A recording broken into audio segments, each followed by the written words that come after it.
My name's Alice, and I'm 26 years old. I'm married to my husband, Rob, who is 4 years older than me.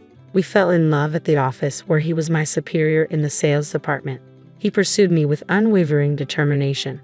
At the time, I was only 24 and felt that marriage was too soon, but he was incredibly passionate, saying things like, "Please just become my wife for now. We can figure out the rest together.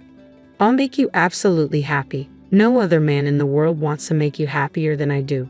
In the end, his fervor won me over, and I saw in him a man who would take care of me for life.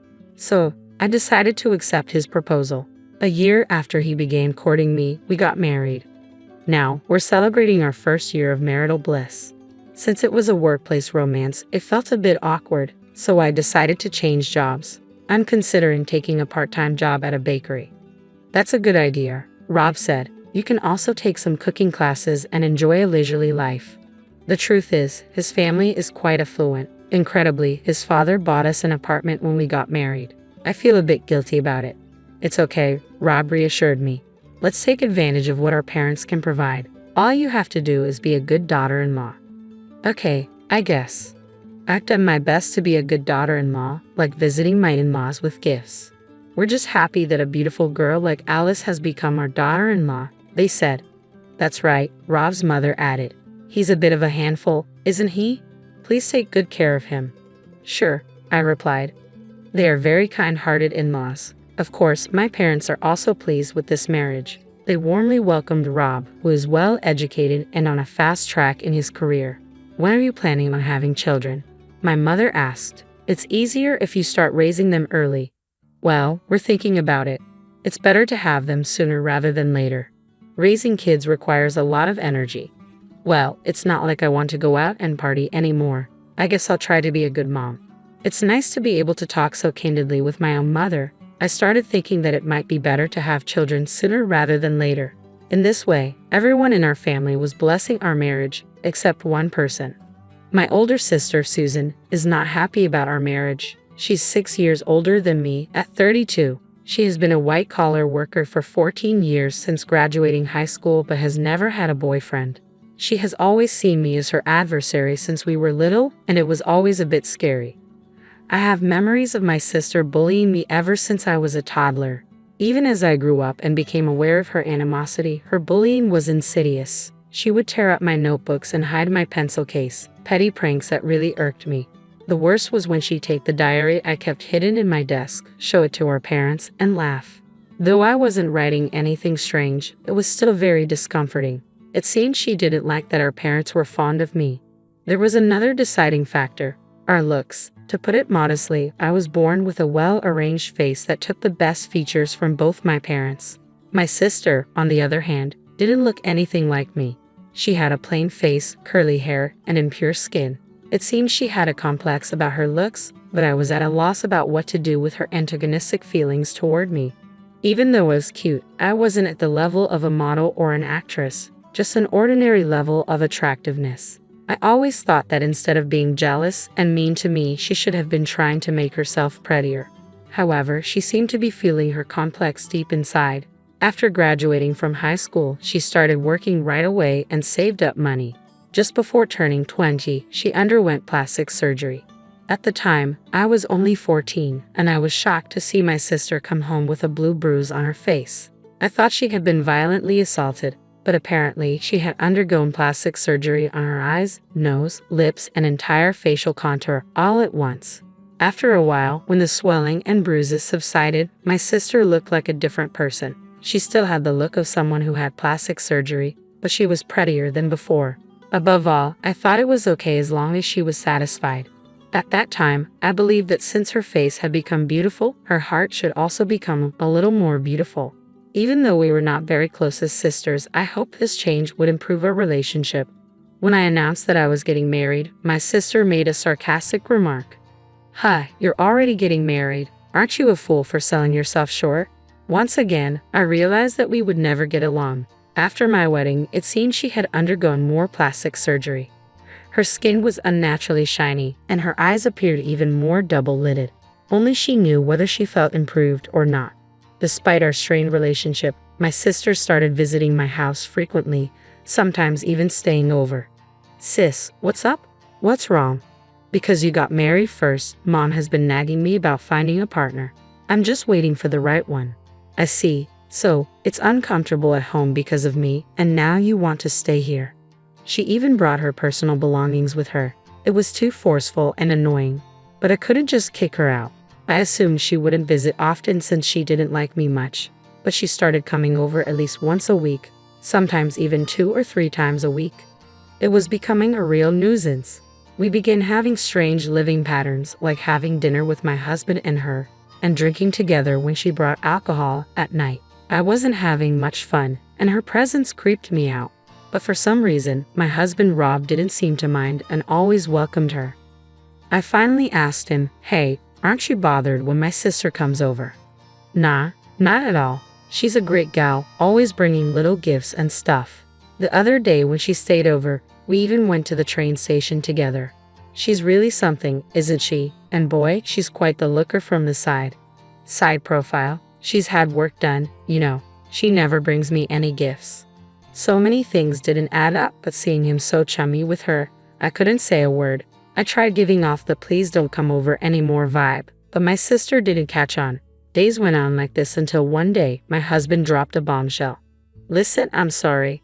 I'm leaving you, Alice. Susan is pregnant." I couldn't believe my ears. "Say what?" "It's a long story," Rob said, "but I just met with her. She's already 10 weeks along." She even showed me the ultrasound picture. My head was spinning. Ultrasounds out of the blue. I couldn't wrap my head around what was happening. What the heck is going on? Just as I was about to give my husband a piece of my mind, the doorbell rang. My sister was standing at the entrance of our apartment building. I buzzed her in and invited her inside. It was about time I got an explanation for all this madness. "Oh, Alice," Susan said as she entered. "I know this isn't ideal, but you'll still congratulate me, right?" She pulled out an ultrasound picture from her wallet with a smug look on her face. "Are you out of your mind?" I snapped.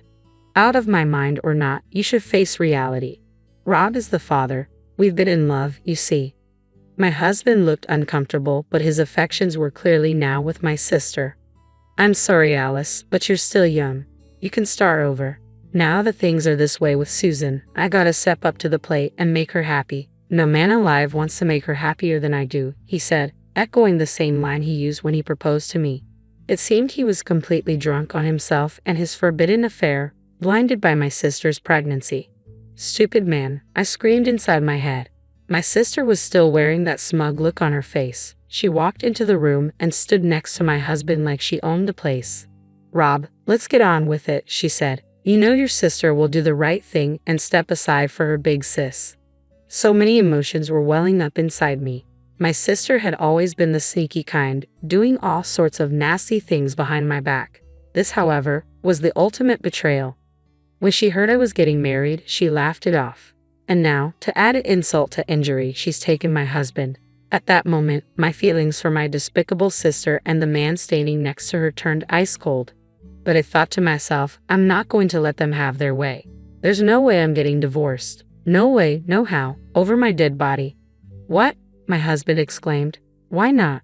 What about the baby your sister is carrying?" I couldn't care less. The very idea of you two being involved makes my skin crawl. So he had been seeing her and had the nerve to come and hang out in my room, and the 3 of us had been breaking bread together. I was beginning to think he was doing it just to tick me off more than anything. I didn't budge an inch. "I won't give you what you want. I don't love him anymore, so he's all yours but no divorce. Go ahead and have your little love child." "Excuse me," my sister shot back. "You say that to your own sister. You're one to talk, doing this to your own sister. Just pack up and leave. This apartment was bought by Rob's parents, so I have a right to stay. I don't know what planet you're on. You're just the other woman who happens to be pregnant with my husband's child. I'm the one legally married to him. There's no way I'm leaving." "Don't you talk back to me," my sister screamed, her face red with anger. Maybe she thought she'd win if she got pregnant. Well, she's got another thing coming. I glared at her. "If you keep pushing, I've got a few tricks up my sleeve." Seeing me stand up to her for the first time, my sister looked a bit shaken and said, "Fine. Anyway, Rob will be mine. Keep on struggling. It's pathetic." She stormed off. What a piece of work. I made up my mind not to consider her my sister anymore. Ignoring my husband, I went to the bedroom. He mumbled something outside the door, but I pretended not to hear him and continued giving him the cold shoulder until he gave up and slept on the couch. The next day, I took action. I went to my in-laws to spill the beans, figuring I needed to make the first move before Rob did anything. They were shocked and apologized for their son's behavior. That darn fool. No way in heck we're accepting this. That woman's outrageous too. Oh, sorry, she's your sister, Alice. No, I've decided to cut ties with her. I can't believe she's pregnant with my husband's child. Exactly. We're on your side, Alice. Let us know if you need a lawyer. Thank you. I don't plan to divorce him for the time being. There's no need to give them what they want. Is that okay with you? Absolutely. We're here to clean up our stupid son's mess. I thanked them and left. Next, I went to my parents. I thought my sister might have talked to them, but it seems she didn't have the guts to tell them yet. What? What on earth is she thinking? Gives me a headache. What are you gonna do now? You should come back home. No need to be with that man. Yeah, that's what I'll do. I decided to leave the apartment and go back to my folks. There was no way I was living with that man. He was probably sneaking around with my sister and treating me like a third wheel. I thought to myself that I should play my cards right. My sister didn't come back to her parents when she realized I wasn't returning to the apartment. We essentially swapped houses, but I guess it's fair to say I came out on top for now. I managed to move my stuff out of the condo with the help of my parents, and it seems my sister moved in as soon as I moved out. When I reported this to my in-laws, they were livid. No way we're okay with this. And who do you think put up the money? They went ahead, changed the name on the deed, and just sold the condo. I had to chuckle when I heard about it. My sister and her now husband looked none too pleased as they moved out and rented an apartment. As for me, my husband kept begging me with tears in his eyes, saying, "Please agree to the divorce. We have a baby on the way. Do you want to make your sister a single mom?" I was adamant. I won't agree to a divorce. That's final. And I didn't budge. He threatened legal action, but I said, "Go ahead, make my day." To ensure he didn't file for divorce behind my back, I put in a request to reject any divorce papers. If the other woman had been a stranger, maybe I wouldn't have been so stubborn. But since it was my sister, I knew they'd flaunt the baby to my in-laws and parents, making it impossible to sever ties like you can with strangers. I endured a wicked woman who thought everything would be fine as long as she had a child. I knew I wouldn't move on and find someone else just like that, so I planned to drag this out as long as possible without officially splitting. Then I decided to make a triumphant return to the same workplace as my husband. I reached out to our mutual boss, explained everything, and got my job back. Tough break, but you're still young. You'll bounce back, my colleague said, cheering me on. Since I blabbed to everyone at work about what my husband did, he got the cold shoulder from everyone. Dude, that's messed up. Getting your sister-in-law pregnant. That's some next-level creepiness, they said, and he ended up quitting because everyone was giving him the stink eye. Serves him right. 9 months later, my sister had her baby. Neither set of parents acknowledged her giving birth. My good-for-nothing husband, who painted himself into a corner, told me about it. "It's a boy," he said. "Oh, really? Given all the plastic surgery she's had, I bet he doesn't look like her, huh?" I replied with a bit of sass. "Wait, what? Plastic surgery? What do you mean?" he asked. But I just said, "Who knows?" and hung up. Turns out my sister, let's call her Susan, ended up having Rob's child without marrying him. They're living together now, but at the end of the day, they're just two unrelated people. She's not even really a common-law wife. It's pathetic that two grown-ups who can't get their parents' blessing are living together and having a kid. What's more, he can't find a job. My sister, who's got a nasty streak, is apparently complaining non-stop because things aren't going her way, and he's so frazzled he can't get hired anywhere. My sister quit her job when she had the baby, and now the two of them are living by draining their savings. But even if they manage to live somewhat normally, cold stares from both sets of parents await them, along with a life where they are whispered about behind their backs by society. I wonder if my sister really liked that husband of hers. Did she do all this just to get at me? If so, I think she's kind of pitiful. We're estranged now, so it doesn't matter to me anyway. As for me, I am finally thinking of giving my good-for-nothing husband the boot. I'm going to go through a lawyer to make sure to claim alimony, and I think it's time for me to get ready for the next chapter in my life. I'm glad I didn't just hand over the role of being his wife when he was over the moon. If I had done that, I'd regret it for the rest of my life. This past year has been really tough, but I'm going to forget all that and move forward. My name is Monica, and my story begins in a bustling household where love was abundant, if not always equally distributed. Growing up, our home was a cacophony of laughter, cries, and the constant patter of little feet. I was the second oldest, sandwiched between my brother Jake, who was just a year my senior, and my two younger sisters, Emma and Lily, who came into our lives when I was already in my early teens. From an early age, I learned the art of responsibility. While other kids my age were out playing, I was often found in our modest kitchen, helping Mom prepare dinner, or in the living room, cradling a fussy Emma or Lily. It wasn't always easy, but it taught me invaluable lessons about compassion and hard work. Our parents, John and Sarah, were hardworking individuals who dreamed of giving us a better life than they had. Dad worked long hours at the local factory, while Mom juggled part-time jobs and household duties. They weren't rich by any means, but they managed to keep food on the table and a roof over our heads. However, there was an undercurrent in our family dynamics that I couldn't ignore. Jake, my older brother, seemed to hold a special place in our parents' hearts. "Jake's the oldest," Dad would say, ruffling his hair affectionately. "He's carrying on the family name. That comes with responsibilities and perks." As we grew older, the disparity became more apparent. When it came time for high school graduation, Jake got a car. I got a heartfelt card and a promise that they'd help with college expenses. It wasn't that I was unloved, far from it. But the preference was clear, and it shaped our family dynamics in subtle ways. My sisters, Emma and Lily, looked up to me with adoring eyes. Being significantly younger, they often saw me as a second mother figure. I took this role seriously, determined to be the kind of role model they deserved. As high school drew to a close, I set my sights on college. My parents, true to their word, had set aside money for our education. It wasn't enough to cover everything, but it was a start. I chose to study finance, a practical field that I hoped would lead to a stable career. My chosen field of study, finance, proved to be as demanding as I'd anticipated. Long nights in the library became my new normal, but I tackled each assignment with the same determination I'd applied to helping Mom with household chores. Despite the workload, I made sure to call home regularly. Mom would fill me in on the family gossip, Dad would grunt his hellos, and my sisters would fight over the phone to tell me about their days. Jake's updates were less frequent, usually relayed through Mom. He'd started working at a local company, showing little interest in further education. Our parents, especially Dad, seemed pleased with his progress. "Your brother's really finding his feet in the business world," Dad would say during our infrequent conversations. "He's got a knack for it." I'd murmur my agreement, pushing down the small spark of competitiveness that flared up.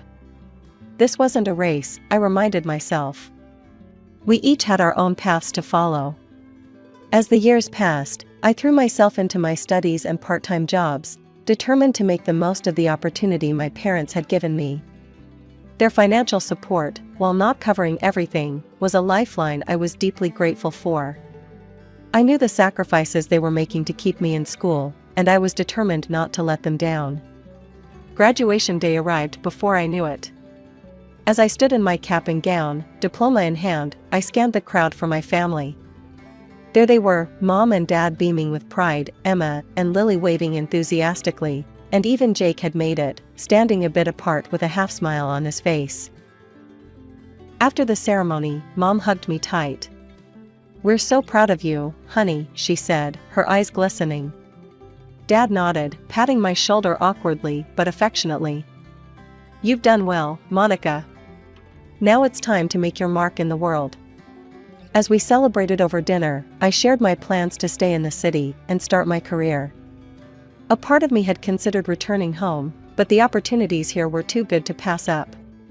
My entry-level position at a financial firm demanded long hours. Visits home became less frequent, limited to major holidays and the occasional long weekend. But I never forgot my roots, calling regularly and sending care packages to my sisters. It was during one of my rare visits home, nearly a decade after I'd first left for college, that everything changed. I was sitting in the kitchen with Mom, catching up over coffee, when my phone rang. It was my boss. "Monica, I have some news," he said, his voice unusually serious. "We're opening a new branch in your hometown, and I want you to head it up. It's a big promotion, but it would mean relocating. Are you interested?" "Yes," I heard myself say. "I'm definitely interested." When I got the job offer back in my hometown, my company said they'd pay for an apartment. But Mom and Dad insisted I move back home. "Come on, Monica," Mom pleaded, "it'll be just like old times." I couldn't say no. On my first day back, I walked into our old house. It looked smaller than I remembered. Emma and Lily, now in their late teens, ran to hug me. Jake lived separately and was already engaged. Later that night, after unpacking, I sat with Emma and Lily in our old room. It felt good to be back, listening to their stories and laughing together. "So, tell me about Jake's fiancée," I said. Emma and Lily shared a look. "Her name's Vanessa," Emma said slowly. "She's different." Lily nodded. "Yeah, she's from a rich family. Her dad owns the company Jake works for now." Something in their tone made me curious. "Different how?" They didn't say much more, just shrugged and changed the subject. I decided to drop it for now. The next few weeks were busy. I started my new job, setting up the branch office.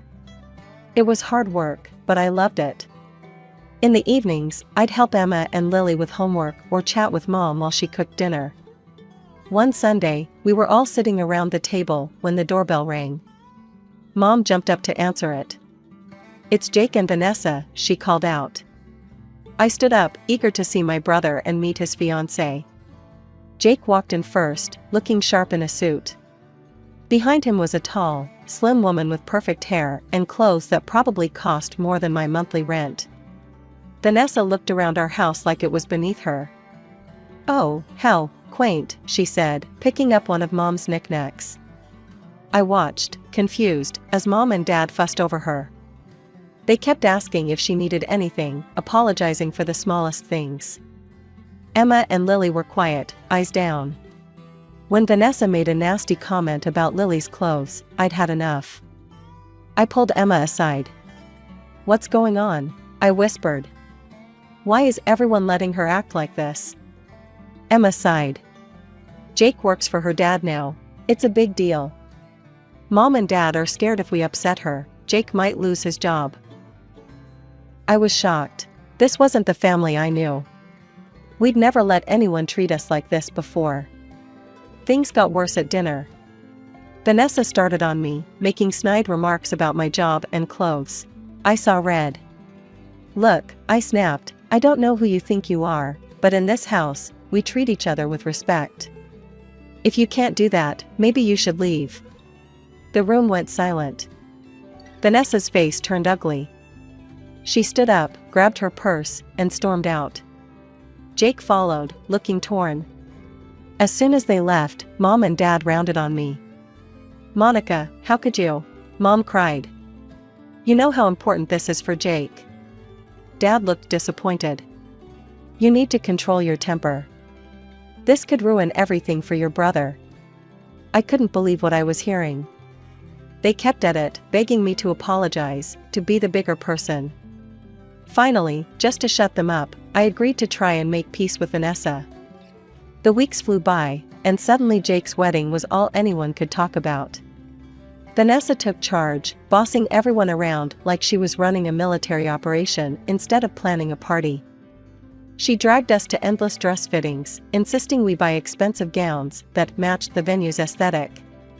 When I suggested something more affordable, Vanessa just laughed. "Oh, Monica," she sneered, "we can't have you looking cheap at my wedding, can we?"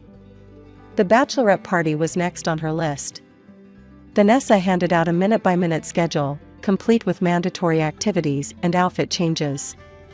It was ridiculous, but Mom kept giving me these pleading looks, so I bit my tongue. Then came the bombshell.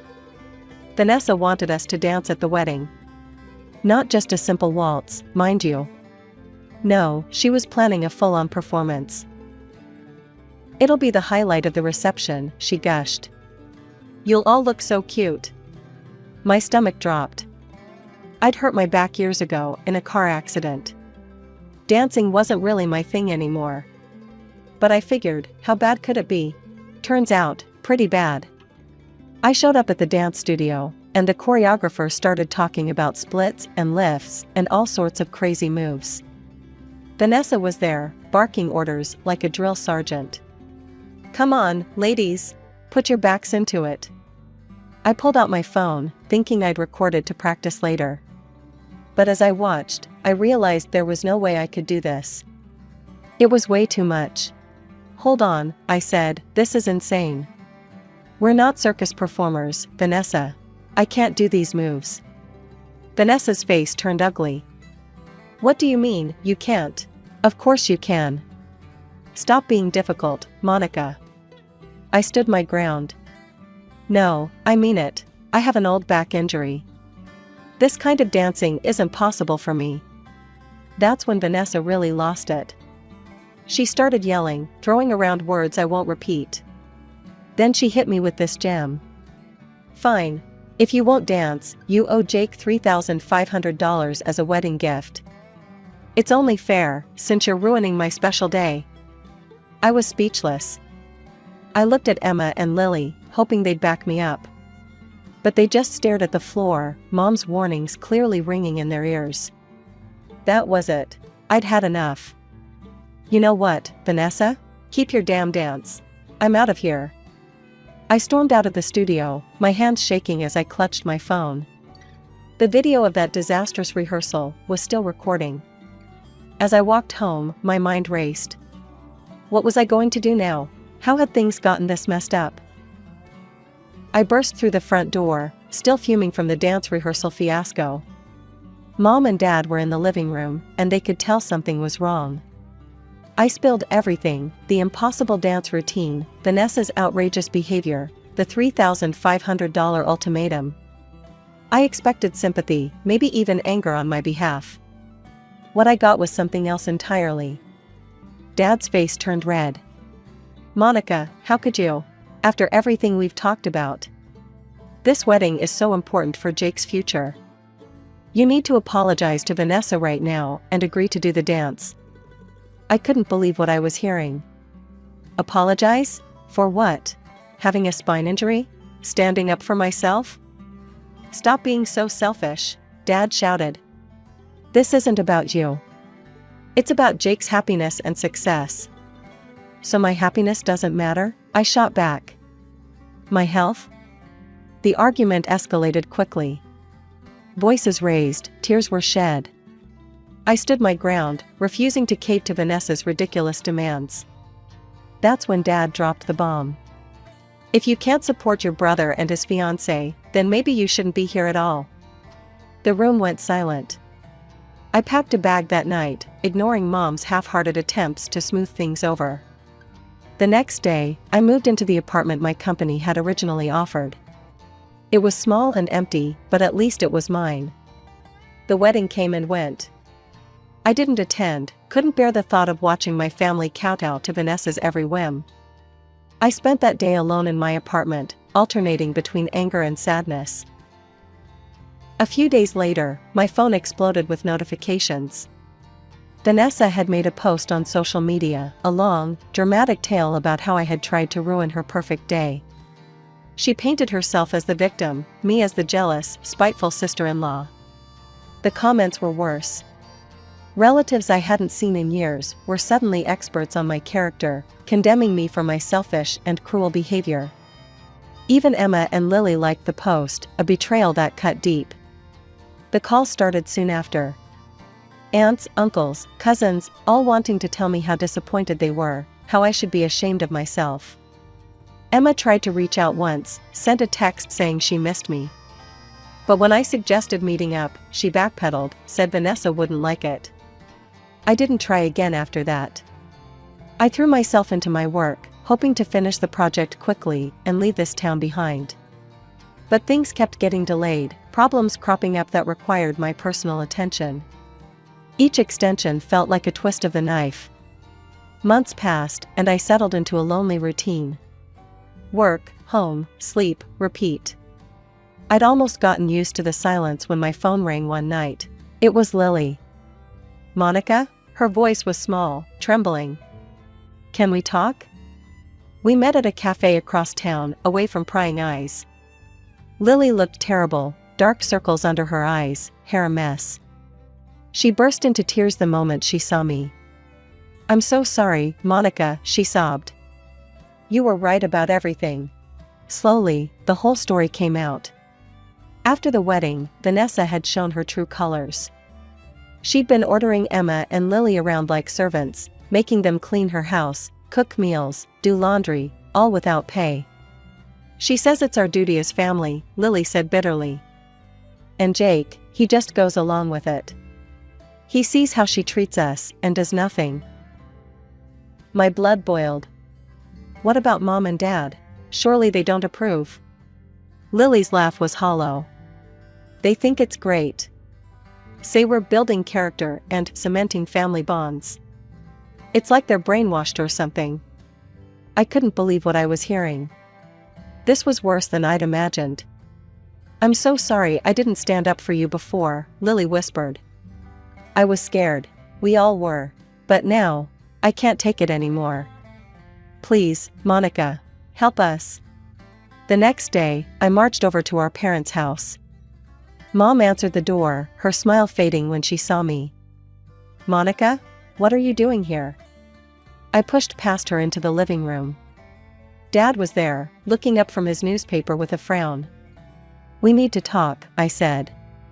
"About Vanessa. About how she's treating Emma and Lily." Mom's face hardened. "I don't know what Lily's been telling you, but..." "Don't," I cut her off. "Don't try to deny it. I know everything. How can you let this happen? They're your daughters." Dad stood up, his voice cold. "Now you listen here, Monica. Vanessa is family now. She's given Jake opportunities we could only dream of.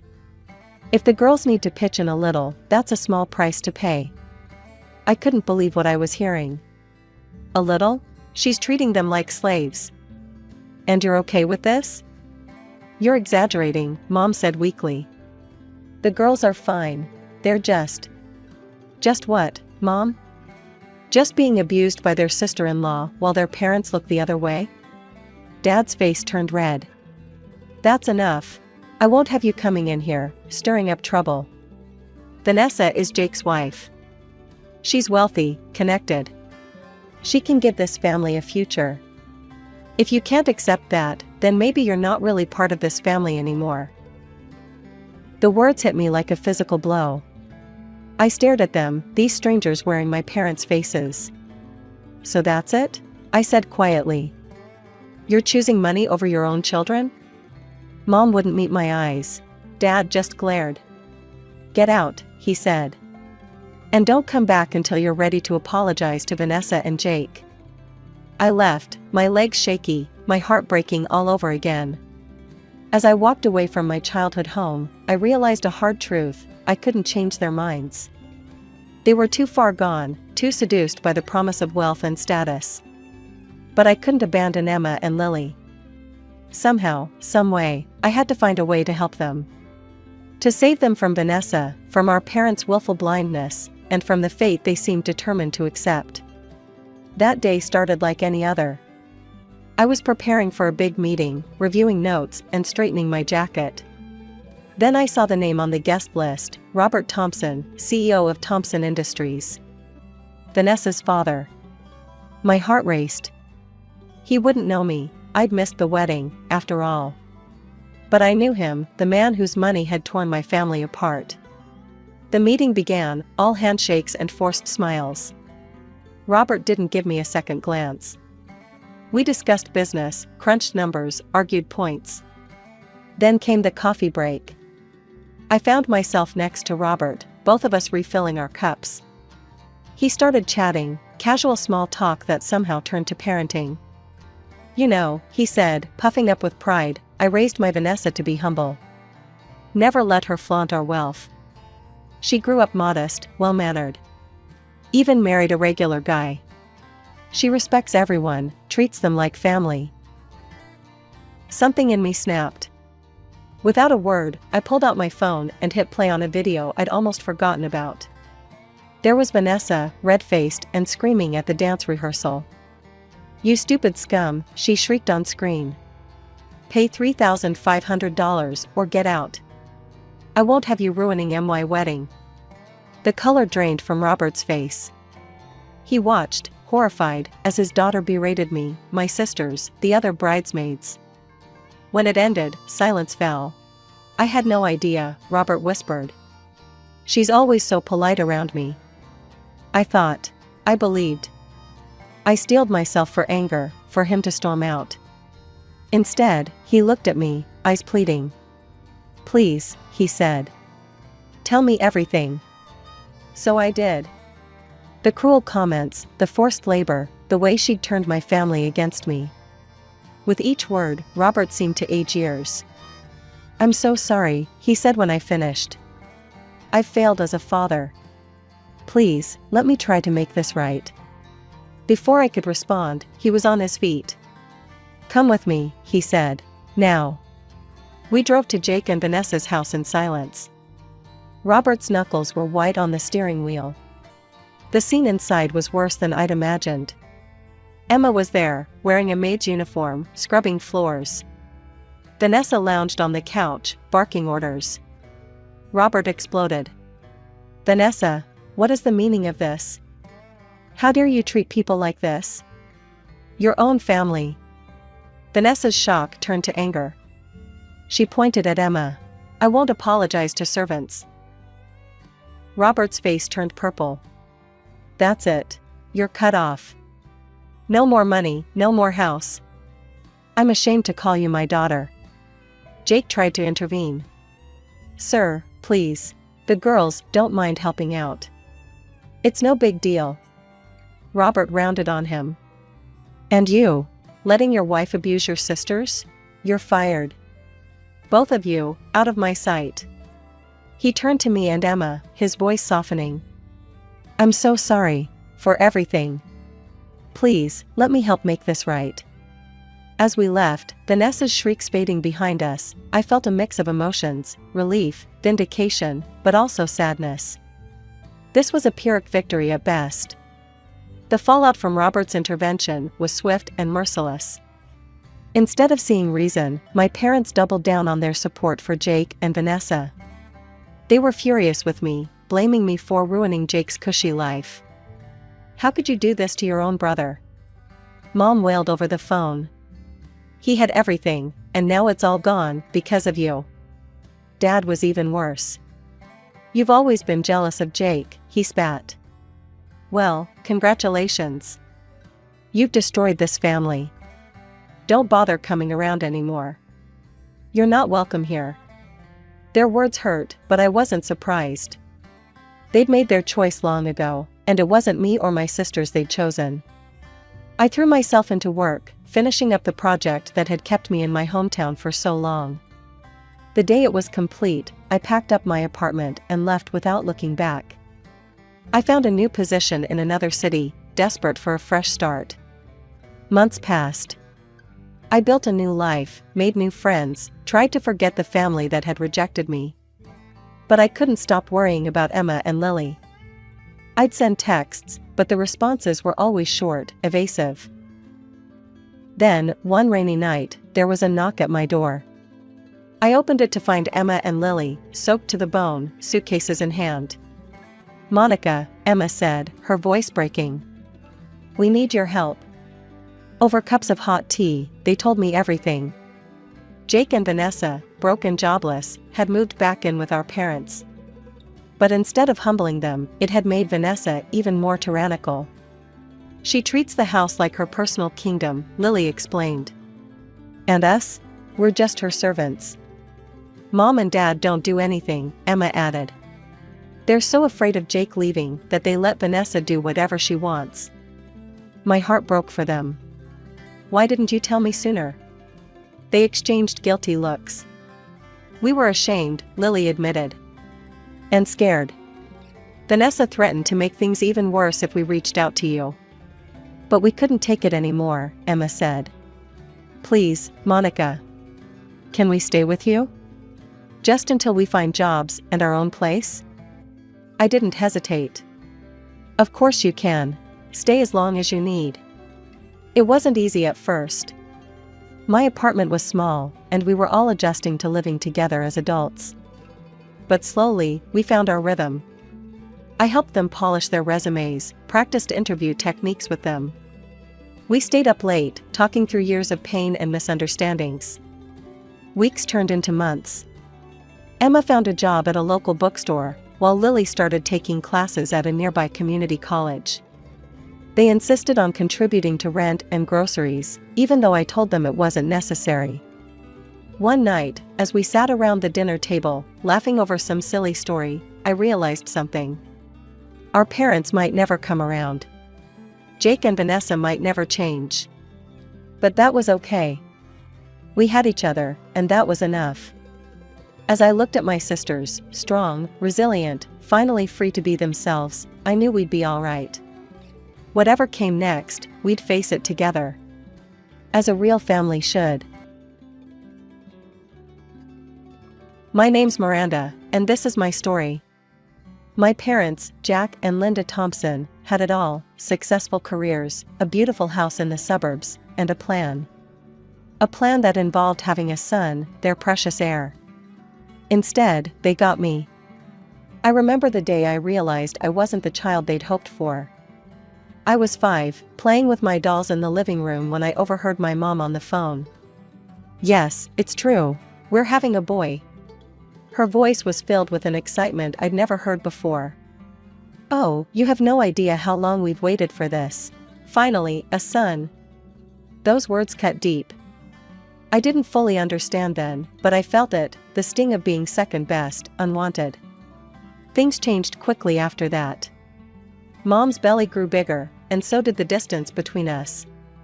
Dad was always working, and when he was home, all the talk was about the baby boy on the way. One day, Mom called me into the kitchen. "Miranda, sweetie, we need to talk." I climbed onto a chair, my legs dangling. "What is it, Mommy?" She didn't look at me as she spoke. "You're going to stay with Grandma for a while. Isn't that exciting? Mommy and Daddy need to prepare for the baby. You'll have more fun with Grandma anyway." And just like that, I was packed off to Grandma's house. Grandma Rose was Dad's mom, a retired English literature professor. She lived in a cozy little house filled with books and the smell of freshly baked cookies. Living with Grandma was different. She actually paid attention to me, listened when I talked, and didn't seem bothered by my presence. We'd spend hours reading together, and she'd tell me stories about when she was a teacher. For the first time in my life, I felt loved, truly loved. 2 years flew by. I was 7 when Dad showed up at Grandma's doorstep. "It's time to come home, Miranda," he said, not quite meeting my eyes. "Your brother needs you." Brother, the word felt foreign. As we drove home, Dad filled the silence with awkward small talk. "Your brother's name is Ethan, he's 1 now. You're a big sister now, Miranda. That's a big responsibility." I nodded, not really understanding what that meant. Little did I know, my childhood was about to end. We pulled into the driveway of our house. It looked the same, but it felt different. Mom was waiting at the door, a toddler on her hip. "Miranda, meet your brother, Ethan," she said, her voice oddly formal. I looked at the chubby-faced boy with curly blonde hair. He gurgled and reached out a pudgy hand towards me. "Hi, Ethan," I said softly. And just like that, at 7 years old, I became more than a sister. I became a caretaker, a responsibility, a built-in babysitter. My childhood slipped away, replaced by dirty diapers, constant vigilance, and the weight of expectations I was too young to bear. While my classmates were playing with dolls and learning to ride bikes, I was changing diapers and warming bottles. "Miranda, can you watch Ethan while I make a call?" Mom would say, not really asking. I'd nod, already reaching for my little brother. It wasn't that I didn't love Ethan, I did, fiercely. His toothless grin and grabby little hands had won me over from day one. But the constant responsibility was overwhelming. Days blurred together in a haze of school, chores, and babysitting. I was exhausted, struggling to keep up with my homework while making sure Ethan was safe and happy. But no matter how hard I tried, it never seemed to be enough. One fateful day, I took Ethan to the park. He was 2 now, full of energy and curiosity. I turned my back for just a second to tie my shoelace, and in that moment, disaster struck. Miwanda! Ethan's cry pierced the air, followed by a thud. I whirled around to see him sprawled on the ground, his knee bleeding. Panic seized me as I scooped him up, trying to soothe his wails.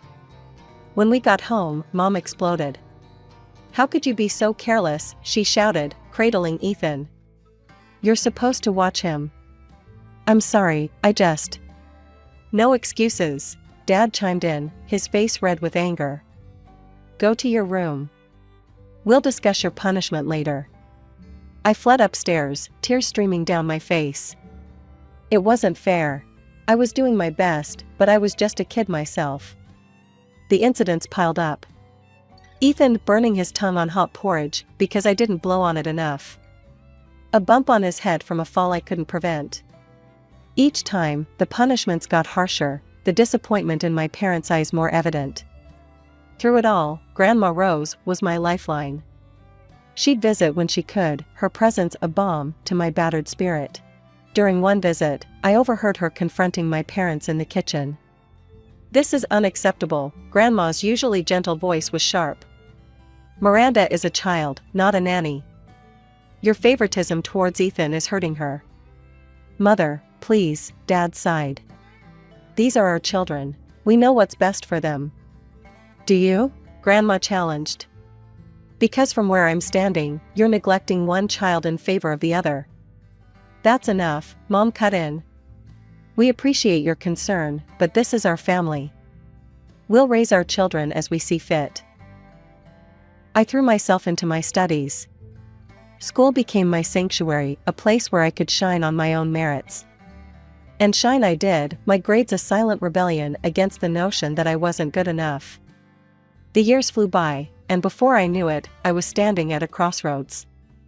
High school was behind me, and college loomed ahead. Despite the constant struggle at home, I'd managed to excel in my studies. It was my ticket out, my chance at freedom. When the acceptance letter arrived, I could hardly believe my eyes. Not only had I been accepted to study investment management, but I'd also received a full scholarship. My hands shook as I read the words over and over again. "Mom, Dad," I called out, racing down the stairs. "I got in. Full scholarship." "Oh, thank goodness," Mom sighed, relief evident in her voice. "That saves us a fortune.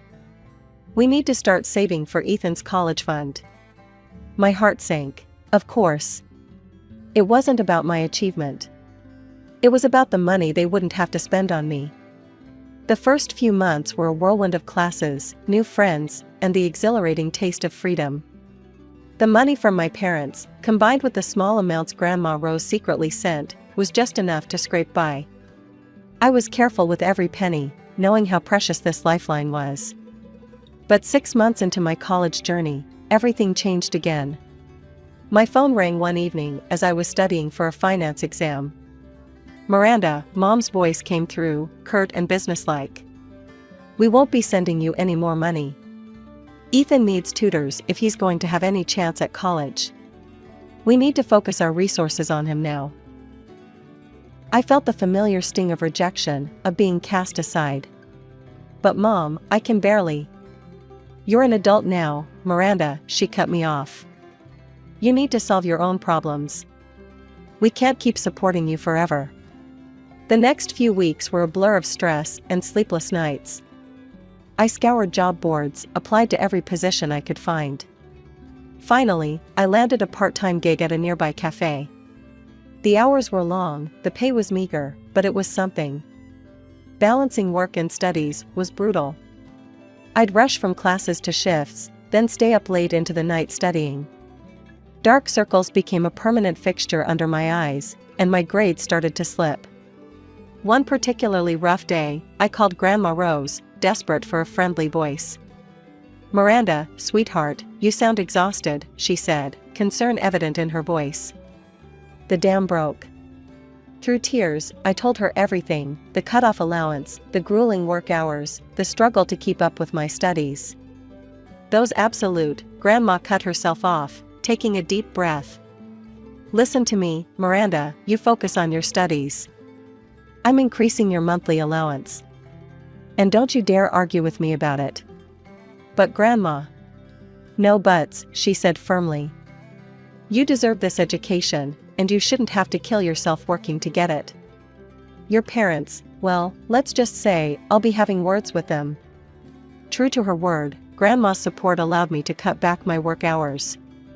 I could breathe again, focus on my classes. My grades improved, and for the first time in months, I felt hope.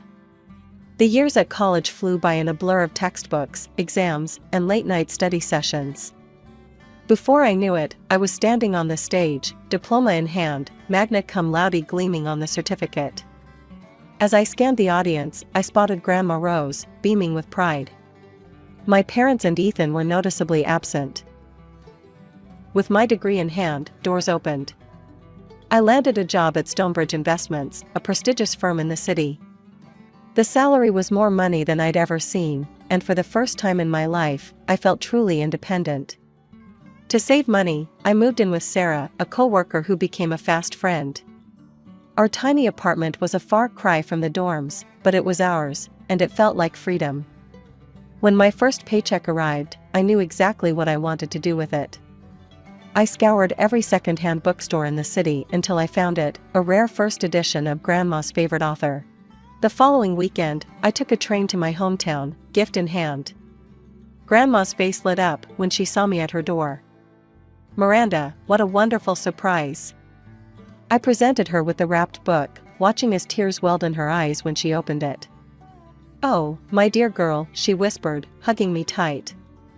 "You shouldn't have." "I wanted to," I said simply. "You've done so much for me, Grandma." As we chatted over tea, I mentioned visiting my parents. Grandma's face tightened slightly, but she nodded. "I'm sure they'd love to see you." But when I called, Mom's voice was distant. "Oh, this weekend? We're quite busy, Miranda. Perhaps another time." The rejection stung, but I pushed it aside. I spent the weekend with Grandma instead, relishing her warmth and genuine interest in my life. As I boarded the train back to the city on Sunday, I couldn't help but feel a mix of sadness and relief. Time marched on. 2 years passed in the blink of an eye, and my career soared. My bosses praised my work ethic and insight, and the bonuses started rolling in. Soon, I was able to afford my own apartment, a small, sun-filled space that was all mine. One evening, as I was settling in for a quiet night, my phone rang. Mom's name flashed on the screen. "Miranda," she said without preamble. "These teachers, they just don't understand Ethan. They're giving him such poor grades. He barely scraped into City College." I bit my lip, choosing my words carefully. "Mom, maybe college isn't the right path for everyone. There are great vocational courses Ethan could." "Don't be stupid," she snapped. "Your brother is brilliant. Much smarter than you, actually. He's just misunderstood. He'll show everyone, you'll see." As I hung up, I gazed around my apartment, the tangible proof of my success. Yet somehow, I still felt like that little girl, desperately seeking approval. Life has a funny way of appending expectations. While I was building my career, brick by careful brick, Ethan's college experience was crumbling around him. It was a crisp autumn day when Mom called again, her voice tight with frustration. "Ethan's been expelled," she said without preamble. "He's coming home." She launched into a tirade about unfair professors and a system designed to fail students like Ethan. I listened, biting my tongue against the urge to point out the thousands they'd spent on his education, the loans they'd taken out to rent him a luxury apartment, the generous allowance they'd provided. All things I'd never had. "We'll figure something out," Mom concluded.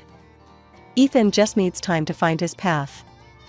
I thought about Ethan, now 21, returning to our childhood home, while I, at 27, was forging ahead in my career. The contrast was stark, but I pushed the thought aside. Comparison is the thief of joy, after all. Life, however, had other plans for me. It was at a company event that I met Jack, tall, kind-eyed, with a quick wit that made me laugh like I hadn't in years. Our whirlwind romance swept me off my feet, and before I knew it, we were standing in a small chapel, exchanging vows in front of a handful of loved ones. Grandma Rose was there, of course, beaming with pride. My parents attended too, though their smiles seemed a bit forced. Ethan didn't come, citing a vague prior commitment. Jack and I moved into his apartment, a cozy space that quickly became home.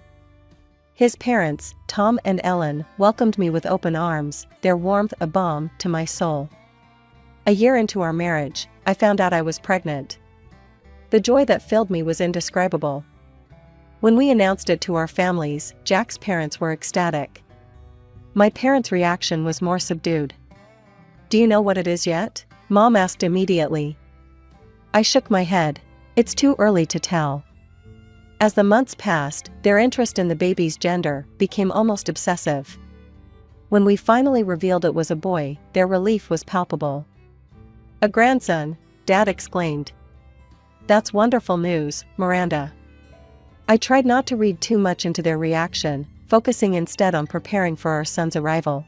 Little Alexander came into the world on a rainy Tuesday, his tiny hand wrapping around my finger as if to say, "I'm here, Mom. I've got you." As I held him, I vowed to give him all the love and support I'd craved as a child. While I was navigating new motherhood, Ethan continued to drift. He picked up odd jobs here and there, but nothing stuck. He was still living at home, much to our parents' poorly concealed frustration. During a rare family dinner, I tried to broach the subject gently. "You know, Ethan, there's an entry-level position opening up at my company. I could put in a good word."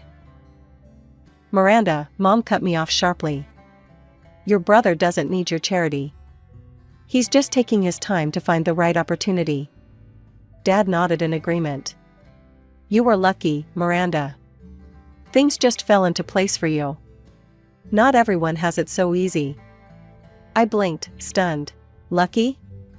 The sleepless nights studying, the years of juggling work and school, the constant struggle to prove my worth, none of that felt like luck. But I swallowed my retort, not wanting to start an argument. As I looked around the table, at my parents' defensive postures, Ethan's sullen expression, and little Alexander babbling happily in his high chair, I realized something profound. Family isn't just about blood. It's about support, understanding, and unconditional love. And sometimes, the family you choose can fill the gaps left by the one you're born into. As Alexander's 5th birthday approached, we planned a trip to my hometown, Jack, our son, and me. Our first stop was Grandma Rose's house. We spent a wonderful afternoon with her, Alexander captivated by her stories and the old photos she showed him. As we were leaving, Grandma pulled me aside. "Your parents have been struggling," she said softly. Maybe it's time to let bygones be bygones?" The next day, we stood on my parents' doorstep. Mom answered, looking older and more tired than I remembered. Dad was in his armchair, Ethan slouched on the couch. They both looked up as we entered. After awkward greetings and stilted small talk, Mom cleared her throat. "Miranda, we need to talk to you about something." What followed was a halting explanation of their financial troubles. Medical bills, Ethan's ongoing unemployment, the lingering college debt, it had all piled up. "We hate to ask," Dad said, not meeting my eyes, "but we could use some help." I glanced at Jack, who gave me a subtle nod. Despite everything, these were my parents. Of course, I heard myself say. "I can send some money each month." The relief on their faces was palpable. We worked out the details, $1,500 a month, with the understanding that they could reach out if emergencies arose. Over the next 2 years, I faithfully sent the money each month. There were occasional requests for extra help, a broken water heater, unexpected car repairs, which I always obliged. It felt good to be able to help, to maybe finally earn their approval. When Thanksgiving rolled around, we found ourselves back in my childhood home. The house was full, aunts, uncles, cousins, and Grandma Rose all crowded around the dining table. As we ate, Mom and Dad couldn't stop talking about Ethan. "He's been at his new job for 3 months now," Mom beamed. "Such a hard worker." Dad chimed in, "Did you see the new sofa cushions? Ethan bought those with his first paycheck." So thoughtful of him. I glanced around the room, noting the new curtains, the fresh paint on the walls, the updated appliances in the kitchen. All purchased with the money I'd been sending. But I bit my tongue, not wanting to spoil the mood. Jack squeezed my hand under the table, a silent show of support. Alexander, oblivious to the undercurrents, happily chatted with his cousins. The Thanksgiving dinner continued, the chatter of family filling the air. I was just starting to relax when Alexander tugged at my sleeve. "Mom, can I go play in the other room?" he asked, his eyes bright with the restlessness of a 5-year-old at a grown-up gathering. I nodded, ruffling his hair. "Sure, sweetie. Just don't make too much noise, okay?" As Alexander scampered off, I turned back to the conversation. Barely a minute had passed when my phone buzzed in my pocket. I glanced at the screen, confusion furrowing my brow. The caller ID read, "Mom." I looked up at my mother, sitting directly across from me at the table. "Mom, why are you calling me?" She frowned, shaking her head. "I'm not calling you, dear. My phone's in the living room."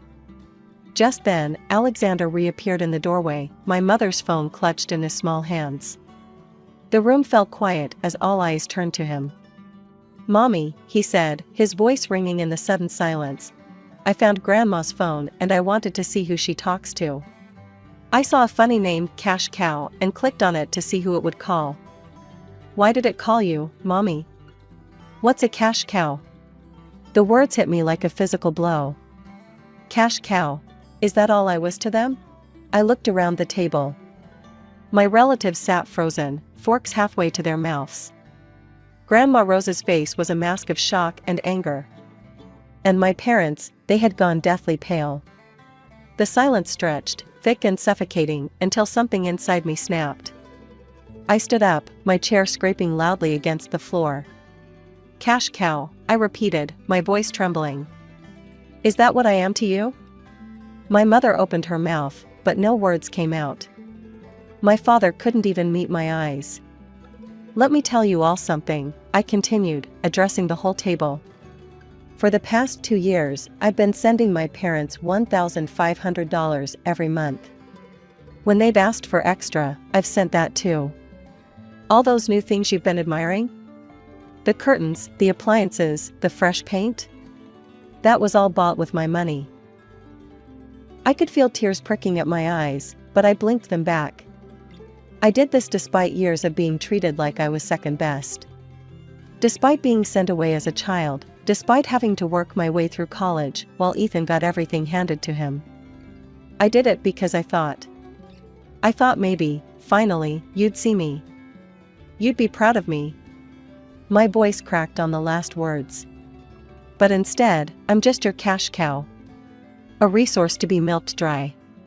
The room was so quiet you could hear a pin drop. Jack stood up and put his arm around me, a solid presence at my side. Alexander, not fully understanding but sensing the tension, came and wrapped his arms around my legs. The silence in the room was deafening. I stood there, heart pounding, waiting for my parents to say something, anything. An apology, an explanation, even a denial. But what came next shocked me to my core. My mother's face hardened, her eyes flashing with indignation. "Well, of course you help us. We gave birth to you, raised you, it's your duty. Don't be so sensitive about a silly phone contact." I felt as if I'd been slapped. Years of pent-up frustration and hurt bubbled to the surface. Duty? Is that what you think this is? Well, let me make this clear. From this day forward, I'm done. No more money, no more help. I'm cutting ties. At the mention of losing financial support, Mom's demeanor changed instantly. Tears sprang to her eyes. How can you be so heartless? After everything we've done for you. She looked around the table, seeking support from our relatives. But to her surprise, and mine, they remained silent. One by one, they looked away from her pleading gaze. Then Grandma Rose spoke up, her voice quivering with anger. Heartless? You dare call Miranda heartless after how you've treated her? Well, let me tell you something, I want nothing more to do with you either. And you can forget about any inheritance. It's all going to Miranda and Alexander. The room erupted into chaos. Mom was sobbing, Dad was trying to calm her down, and Ethan just sat there, looking bewildered. In the midst of it all, I felt Jack's hand on my shoulder, grounding me. I think it's time we left, he said softly. I nodded, suddenly exhausted. We gathered Alexander and our things, said goodbye to Grandma Rose and the other relatives, and walked out without another word to my parents. True to my word, I stopped all financial support. The call started almost immediately, first pleading, then angry, then downright abusive. When the messages turned into threats, I warned them that I'd take legal action if they didn't stop. Eventually, the calls and messages trickled to a stop. Life went on. I focused on my career, on Jack, on raising Alexander. Grandma Rose became an even bigger part of our lives, her love and support a balm to the wound left by my parents' betrayal. Years passed. Through the grapevine, I heard that Ethan had racked up significant debts. My parents, in a last-ditch effort to bail him out, had to sell their house. The three of them ended up in a small apartment across town. When I heard the news, I was surprised to find that I felt nothing. No satisfaction, no pity, not even anger anymore. They had made their choices, just as I had made mine. Today, as I watch Alexander play in our backyard, Jack by my side, and Grandma Rose laughing from her favorite chair on the patio, I realize something profound. I've finally found my place, my worth. And no one can take that away from me.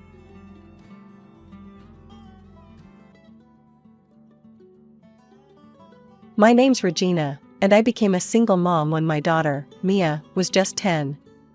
My ex-husband, Tom, decided he'd found greener pastures with another woman. Just like that, he was gone, leaving me to pick up the pieces of our shattered family. From that day on, it was just the two of us. I threw myself into work, determined to give Mia everything she needed. I climbed the corporate ladder, worked overtime, took on extra projects, anything to make sure my little girl wouldn't want for anything. The trauma of abandonment hit Mia hard. She became withdrawn, angry. Her grades started slipping, and she'd lash out at the slightest provocation. I was at my wit's end, trying to be both mom and dad, provider and nurturer. Finally, I decided to take her to a psychologist. Dr. Sarah was kind and patient, but even she struggled with Mia's anger. Your daughter's dealing with a lot of pain, she told me after one particularly difficult session. It's going to take time, Regina. Be patient with her. Years passed, and things got better, or so I thought. Mia seemed to be healing, growing into a beautiful, intelligent young woman. But there was an undercurrent of resentment that I couldn't quite place. It wasn't until I started trying to date again that I realized the full extent of the damage Tom had done. Every time I'd meet someone new, someone who might actually be interested in me as more than just Mia's mom, she'd fly off the handle. The first time it happened, I was blindsided. I'd been seeing Mark for a few weeks, and things were going well. He was kind, funny, and he seemed to genuinely care about me. I thought it was time for him to meet Mia. Honey, I said one morning over breakfast. I've invited someone over for dinner tonight. His name's Mark, and I want the two most important people in my life to know each other. She stared at me, her eyes narrowing. Is he your boyfriend or something? I hesitated, not sure how to answer. We've been seeing each other, yes. But it's not serious yet. That's why I want you to meet him. No, she said flatly. I don't want to meet him. I don't want him in our house. Cancel the dinner. I was shocked. Mia, sweetie, I know this might be difficult for you, but... Difficult? She shouted, standing up so suddenly her chair fell backward. You think this is difficult? You want to abandon me like he did? To start a new family and forget all about me? She stormed out of the kitchen, leaving me alone with my cold coffee and a sinking feeling in my stomach. I should have known then that this was just the beginning. Despite Mia's outburst, I decided to go ahead with the dinner. I thought maybe if she met Mark, she'd see he wasn't a threat. God, was I wrong? Mark arrived at 7, looking nervous but eager. I introduced him to Mia, who barely looked at him. Nice to meet you, Mia, he said, extending his hand. Your mom's told me a lot about you. Mia ignored his hand. I bet she has, she muttered. The tension was thick as we sat down to eat. I tried to keep the conversation light, but Mia's one-word answers and glares made it difficult. Halfway through the meal, Mark made an innocent comment about how nice it was to have a home-cooked dinner. That's when Mia exploded. Oh, I'm sure you'd love to have this all the time, wouldn't you? She sneered. Playing happy families with my mom? Mia, I warned, but she was just getting started. What, Mom? Isn't that what this is? You trying to replace Dad? Trying to throw me away like he did? That's not what this is at all, I said, my voice shaking. I'm just trying to. To what? To ruin everything? Mia stood up, her chair scraping loudly against the floor. Well, guess what? I won't let you. Before I could react, she grabbed her plate and hurled it to the floor. The crash of breaking china was deafening in the sudden silence. Mia, I gasped. What are you doing? But she wasn't listening. She grabbed another plate, then another, smashing them on the ground. Food and broken dishes were everywhere. This is our home, she screamed. Ours, not his. Mark stood up, looking shell-shocked. I think I should go, he said quietly. After Mark left, Mia locked herself in her room. I spent the night cleaning up the mess, tears mixing with the soapy water as I scrubbed the floor. The next day, Mia acted like nothing had happened. But something had changed. From that day on, any attempt I made to date was met with hostility and tantrums. Years passed, and I found myself pushing away anyone who showed interest in me. It was easier than dealing with Mia's reactions. I told myself it was temporary, that once Mia was older, she'd understand. But deep down, I knew I was just making excuses. When Mia graduated high school, I was so proud. Despite everything, she'd done well in school and gotten into a good college. I thought maybe now, things would change. Mom, she said the night before she left for college, you won't bring anyone home while I'm gone, will you? I sighed. Mia, honey, you're going to be living your own life now. Don't you think it's time for me to do the same? Her face darkened. So you are planning to replace me? Mia, please, I begged. That's not fair. I've spent the last 8 years putting you first. I've given up everything for you. As soon as the words left my mouth, I knew I'd made a mistake. Mia's eyes filled with tears. So I'm just a burden to you, is that it? She cried. A sacrifice you had to make? No, sweetie, that's not what I meant at all. I tried to backtrack, but it was too late. Mia stormed off to her room, slamming the door behind her. The next morning, she left for college without saying goodbye. With Mia away at college, I finally had a chance to rediscover myself. I started taking better care of myself, got a new haircut, bought some new clothes, even joined a gym.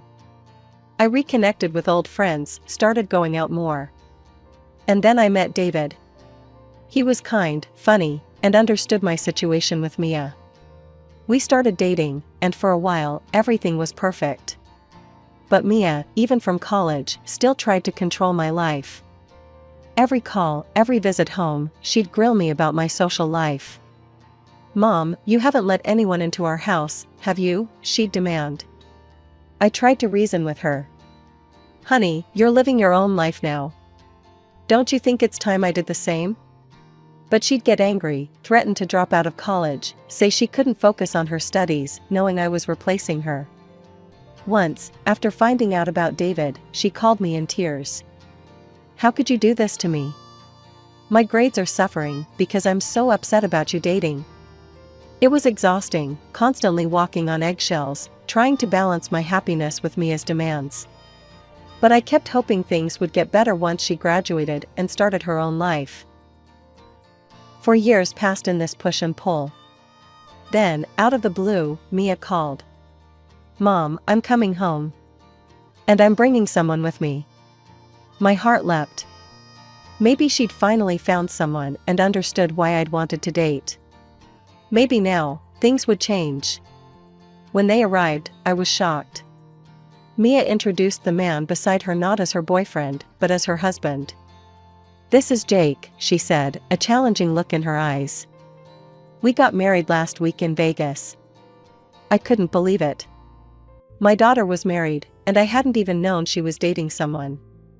"Mia," I gasped, "why didn't you tell me? Why wasn't I invited?" She shrugged. "We only met a few days ago. It was spontaneous." They didn't stay long. As they were leaving, I hugged Mia tightly. "I hope you'll be very happy," I whispered, trying to ignore the knot of worry in my stomach. For 6 months, I heard little from Mia. I tried to give them space, hoping they were settling into married life. Then, one rainy night, Mia showed up at my door, mascara streaking down her face. "He cheated on me," she sobbed. "I found him with another woman. We're getting divorced." Mia moved back in, quickly found a job, but showed no signs of looking for her own place. And I, remembering how she'd reacted to my attempts at independence, didn't push her. I was 46, Mia was 24, and we were settled into an uneasy coexistence when the doctor delivered the news that shattered our world. I had intestinal cancer. The diagnosis hit me like a freight train. Cancer. The word alone was terrifying. When I told Mia, she broke down in tears. "Mom," she sobbed, clinging to me, "I'll take care of you. I promise. We'll get through this together." In that moment, all our past conflicts seemed to melt away. I quit my job, thankful for the savings I'd squirreled away over the years. At least we wouldn't have to worry about money on top of everything else. The chemotherapy started, and with it came a host of new challenges. I was constantly exhausted, nauseous, and in pain. Mia took time off work to care for me, and at first, she was attentive and enthusiastic. But as the days wore on, the reality of my condition began to wear on her. The cancer had wreaked havoc on my digestive system. I struggled to use the bathroom, often needing help to clean myself afterward. It was humiliating, but I had no choice. After particularly rough chemo sessions, I'd be too weak to even make it to the toilet. I started noticing changes in Mia's behavior. The loving concern in her eyes was gradually replaced by something else, disgust. She'd wrinkle her nose when she came near me, complaining about the smell. "Mom, you stink," she'd say, not even trying to hide her revulsion. "Can't you do something about it?" I wanted to scream at her, to remind her that I was fighting for my life, that I couldn't control what the cancer and chemo were doing to my body. But I bit my tongue. She was trying, in her own way, and that had to be enough. One day, after a particularly difficult morning, Mia approached me with a determined look on her face. "Mom, I think I need to go back to work," she said, not quite meeting my eyes. "We should hire a nurse to take care of you." I nodded, trying to hide my disappointment. "I understand. We'll look into getting a nurse." The clinic where I was receiving treatment assigned a nurse named Sarah to help me at home. She was a godsend, strong, capable, and unfailingly kind. She handled my hygiene needs efficiently and without a trace of disgust. "Don't you worry, Regina," she'd say cheerfully as she helped me clean up. We'll have you feeling fresh as a daisy in no time. With Sarah's help, my quality of life improved dramatically. But Mia wasn't happy about the arrangement. I don't like having a stranger in our house all the time, she complained. It's invasive. I tried to explain that Sarah was necessary for my care, but Mia wouldn't listen. Then, one evening, she dropped a bombshell. Mom, I've been thinking, she said, her voice carefully neutral. Maybe it would be better if you moved to a specialized care facility. I could look after the house, and you'd get round-the-clock care. I stared at her, shocked. No, I'm not leaving my home. This is where I'm comfortable, and this is where I'm going to fight this cancer. Mia's face clouded over with anger and frustration. Fine, she snapped. Have it your way. As she stormed off, I felt a deep sadness settle over me. I was fighting for my life, but it felt like I was losing my daughter in the process. As the chemo treatments continued, my body waged war against itself. Each day brought new challenges, new indignities. But nothing prepared me for the day my hair started falling out in clumps. I was in the bathroom, running my fingers through my long, once beautiful hair, when a handful came away in my palm. I stared at it, numb with shock. Mia's shriek jolted me back to reality. Mom, there's hair everywhere. I'm sick of cleaning it up. I looked at her, standing in the doorway, her face twisted in disgust and frustration. In that moment, I made a decision. Sarah, I called weakly to my nurse.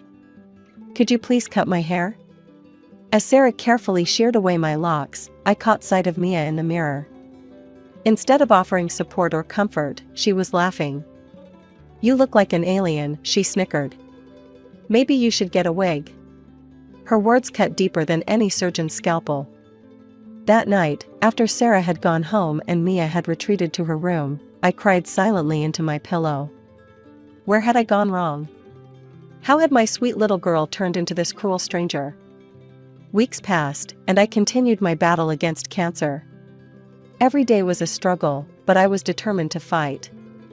Then, one afternoon, Mia dropped another bombshell. Mom, I'm having some friends over for my birthday next week, she announced casually.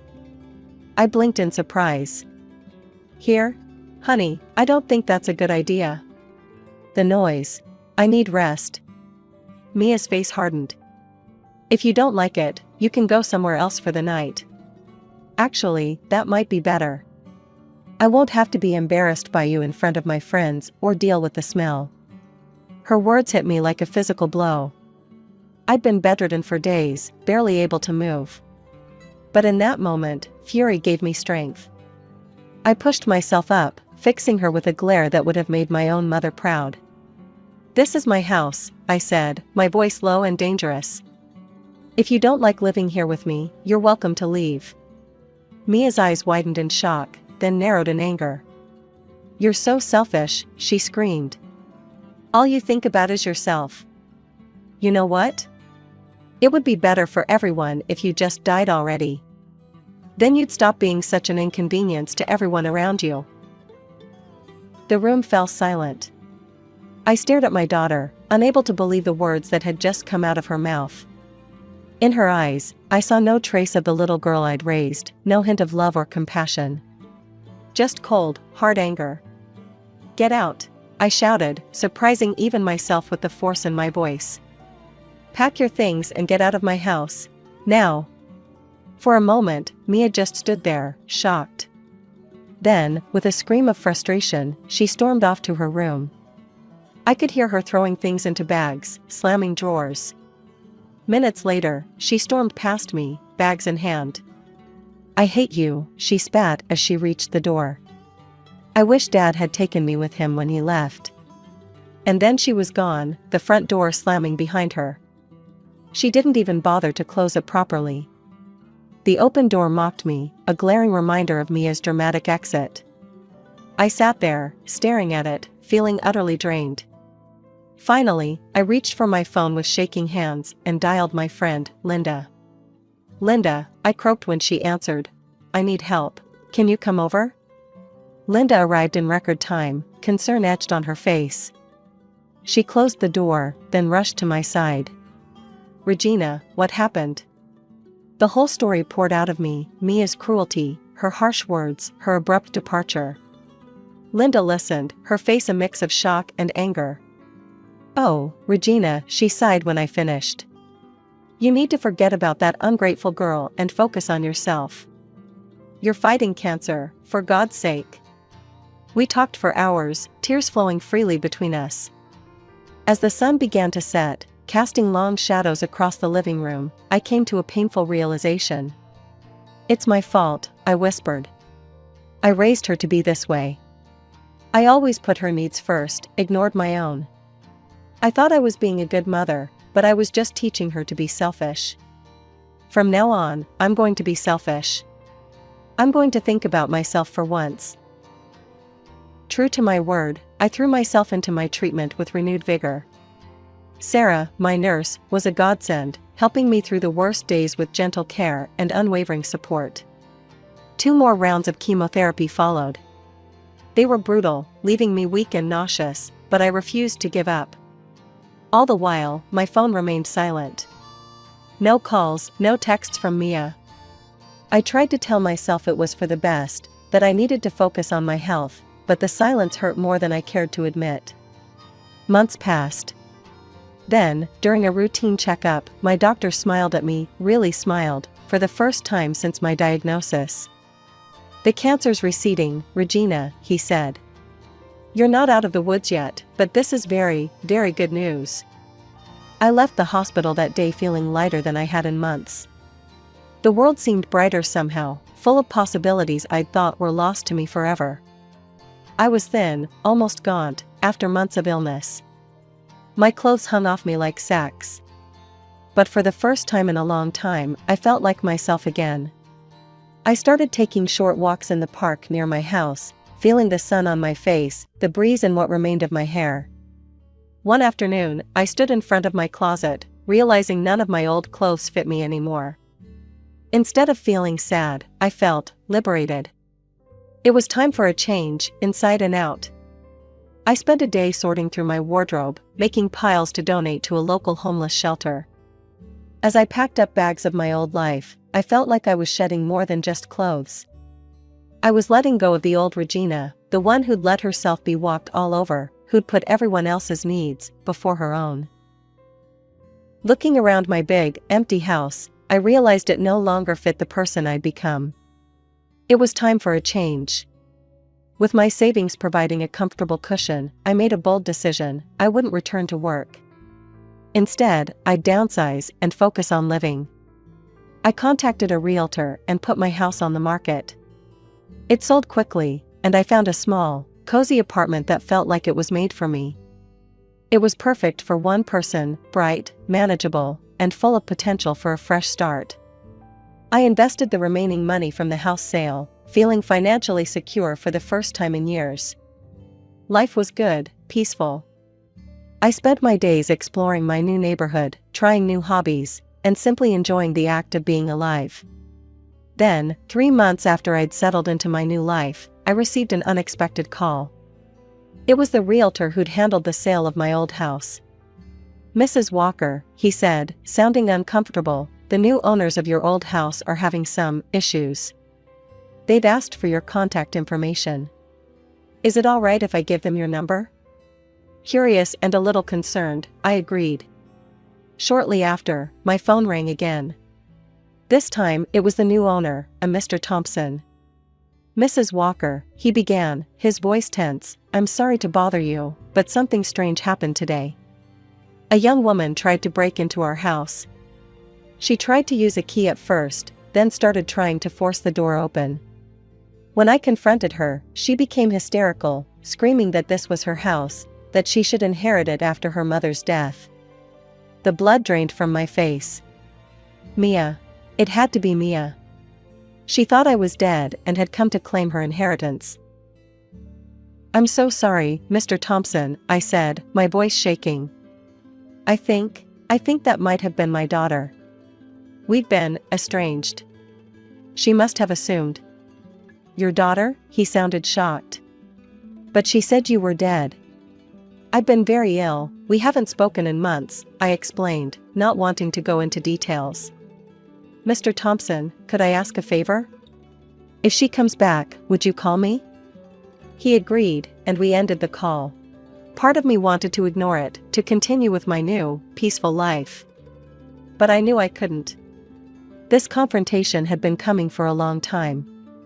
It was time to face Mia, to finally say all the things I should have said years ago. The call came sooner than I expected. Just a day after my conversation with Mr. Thompson, my phone rang. She's here, Mr. Thompson said, his voice tense. And she's causing quite a scene. I took a deep breath, steeling myself for what was to come. I'm on my way. The drive to my old house felt surreal. As I pulled up, I could hear the shouting before I even got out of the car. Mia's voice, shrill and angry, carried across the yard. This is my house, she was screaming at the Thompsons, who stood on the porch looking shocked and frightened. Get out now. I stepped out of my car, and for a moment, the world seemed to freeze. Mia turned, her eyes landing on me. The look of shock on her face quickly morphed into one of fury. You, she spat. You're supposed to be dead. I felt a calm settle over me, a stark contrast to the chaos unfolding around us. I'm sorry to disappoint you, Mia, I said, my voice steady. Mia's face contorted with rage. What's going on? Why are these people in our house? It's not our house anymore, Mia, I explained. I sold it. Her eyes widened in disbelief, then narrowed in anger. You can't do that. It was supposed to be mine. I was supposed to inherit it when you died. I couldn't help but let out a bitter laugh. I'm sorry I inconvenienced you by surviving. Mia's face turned red. You don't understand. I have debts, I need money. I shook my head, acutely aware of the Thompsons and the small crowd of neighbors who had gathered to watch the spectacle. I don't owe you anything, Mia. You abandoned me when I was fighting for my life. You wished me dead. Why should I help you now? Because you're my mother, she screamed. You're supposed to take care of me. I felt a sadness wash over me, but I stood my ground. No, Mia, not anymore. You're an adult. Your choices, your consequences. Mia's face twisted into an ugly sneer. You know what? Dad was right to leave you. You're useless. It would have been better if you had died. Her words hung in the air, shocking even the onlookers into silence. But this time, they didn't cut me to the core. This time, I felt only pity for the angry, bitter woman my daughter had become. Without another word, I turned and walked back to my car. Before getting in, I addressed the Thompsons. If she comes back or tries to break in again, call the police, I said, gesturing towards Mia. She has no right to be here. As I drove away, I caught a last glimpse of Mia in my rearview mirror, her face a mask of shock and fury. But for the first time, her anger didn't touch me. I was free. In the months that followed, I embraced my new life fully. I took up painting, finding joy in splashing colors across canvas. My health continued to improve, and each day I felt stronger, more alive. Mia never called or tried to contact me again. Sometimes I felt a pang of sadness for the relationship we'd lost, but mostly I felt relief. I had spent so many years trying to fill the bottomless pit of her needs. Now, finally, I was living for myself. I never asked to be born. Hell, my parents never asked for me either. The way my mom tells it, she was young and stupid, head over heels for some guy who couldn't keep it in his pants. Next thing you know, boom, baby on the way. That baby was me, Sheila, the mistake. Mom wanted to get rid of me, but both sets of grandparents found out and shut that down real quick. Back then, you didn't raise kids alone. So Mom and Dad got hitched, and I came along kicking and screaming 9 months later. Dad never let me forget how I'd ruined his life. There goes my youth, he'd mutter every time he looked at me. To him, I wasn't a daughter, I was a ball and chain, dragging him down from the life he thought he deserved. For 10 years, it was just the three of us in that little house. Me, tiptoeing around, trying not to piss off Dad. Mom, cooking and cleaning like her life depended on it. And Dad, coming home from work with a scowl that only deepened when he saw me. Then came the miracle, my little sister. Sarah, the golden child. The one they actually wanted. And me? I was shoved even further into the background. Sheila, watch your sister. Sheila, be quiet. Sarah's sleeping. Sheila, why can't you be more like Sarah? It was Sarah this, Sarah that. She got new clothes, I got hand-me-downs. She got praise, I got scolded. She got love, I got used to disappointment. By the time I was 10, I was doing most of the housework. Scrubbing toilets, mopping floors, dusting shelves, you name it, I did it. Not that I got any thanks for it. It was just expected. But there was one chore I didn't mind, cooking. Something about mixing ingredients, creating flavors, it felt like magic. I remember the first time I made my special lasagna for a family gathering. Aunt Linda took a bite and her eyes lit up. Mary, this is incredible. When did you become such a master chef? Mom just smiled and nodded, soaking up the praise. I stood in the corner, invisible as always. Actually, I made it, I said, trying to make my voice heard. Aunt Linda laughed, like I'd just told a joke. Sheila likes to help in the kitchen sometimes, Mom cut in smoothly, still basking in the compliments. Isn't that right, dear? I shut my mouth, knowing it was pointless. No one ever believed me anyway. Growing up, the kitchen became my sanctuary. While Sarah got showered with attention and gifts, I found solace in pots and pans. By the time I hit high school, I could whip up a mean pot roast that even Dad couldn't complain about. Not bad, he'd grunt, shoveling food into his mouth. Coming from him, that was high praise. But it wasn't just about feeding my family. I had bigger dreams. Every night, I'd close my eyes and picture it, my own restaurant, bustling with happy customers, all of them savoring my creations. One night at dinner, I couldn't hold it in anymore. I want to open a restaurant someday, I blurted out. The silence that followed was deafening. Then Sarah snickered. You? A restaurant? Mom looked concerned, like I'd just announced I wanted to be an astronaut. Dad didn't even look up from his plate. Restaurants fail all the time. You'd be broke in a month. But I'm good at cooking, I protested. Everyone likes my food. Everyone likes free food, Dad scoffed. Doesn't mean they'd pay for it. Sarah piped up, her voice sickeningly sweet. Maybe you could work at McDonald's, Sheila. I hear they're always hiring.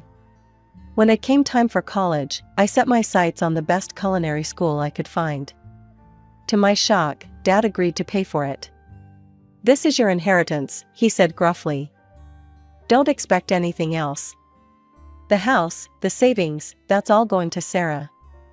I should have been hurt, but honestly, I was too excited about culinary school to care. This was my chance to prove myself, to learn from real chefs and hone my skills. College was a whirlwind of chopping, sautéing, and baking. For the first time in my life, I felt like I belonged somewhere.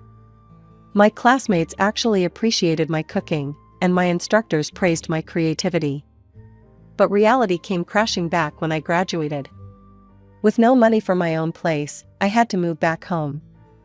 The contrast between my college life and my family's indifference was stark. So, you're a chef now? Sarah smirked over dinner. Does that mean you'll be doing all the cooking from now on? Mom jumped in before I could respond. That's a wonderful idea. Sheila can cook, and you can focus on your studies, dear. And just like that, I was back to being the family maid. But this time, with a culinary degree gathering dust on my shelf. I managed to land a job as an assistant chef at a local restaurant. The pay was lousy, but it was a foot in the door. Every night, I'd come home exhausted, only to face a mountain of dishes and laundry. This is your rent, Mom would say, handing me a list of chores. You're not a child anymore. You need to contribute. But I didn't let it break me. Every spare moment, I was planning, dreaming, scheming. I knew that someday, somehow, I'd have my own restaurant. And when that day came, I'd show them all what Sheila was really capable of. 2 years crawled by, each day a carbon copy of the last. I cooked, I cleaned, I worked my ass off at the restaurant, and I watched as Sarah continued to be showered with everything I'd ever wanted. The day Sarah started high school, Dad came home with a shit-eating grin on his face. "Sarah, honey," he called out. "Come see what I got you." We all trooped outside.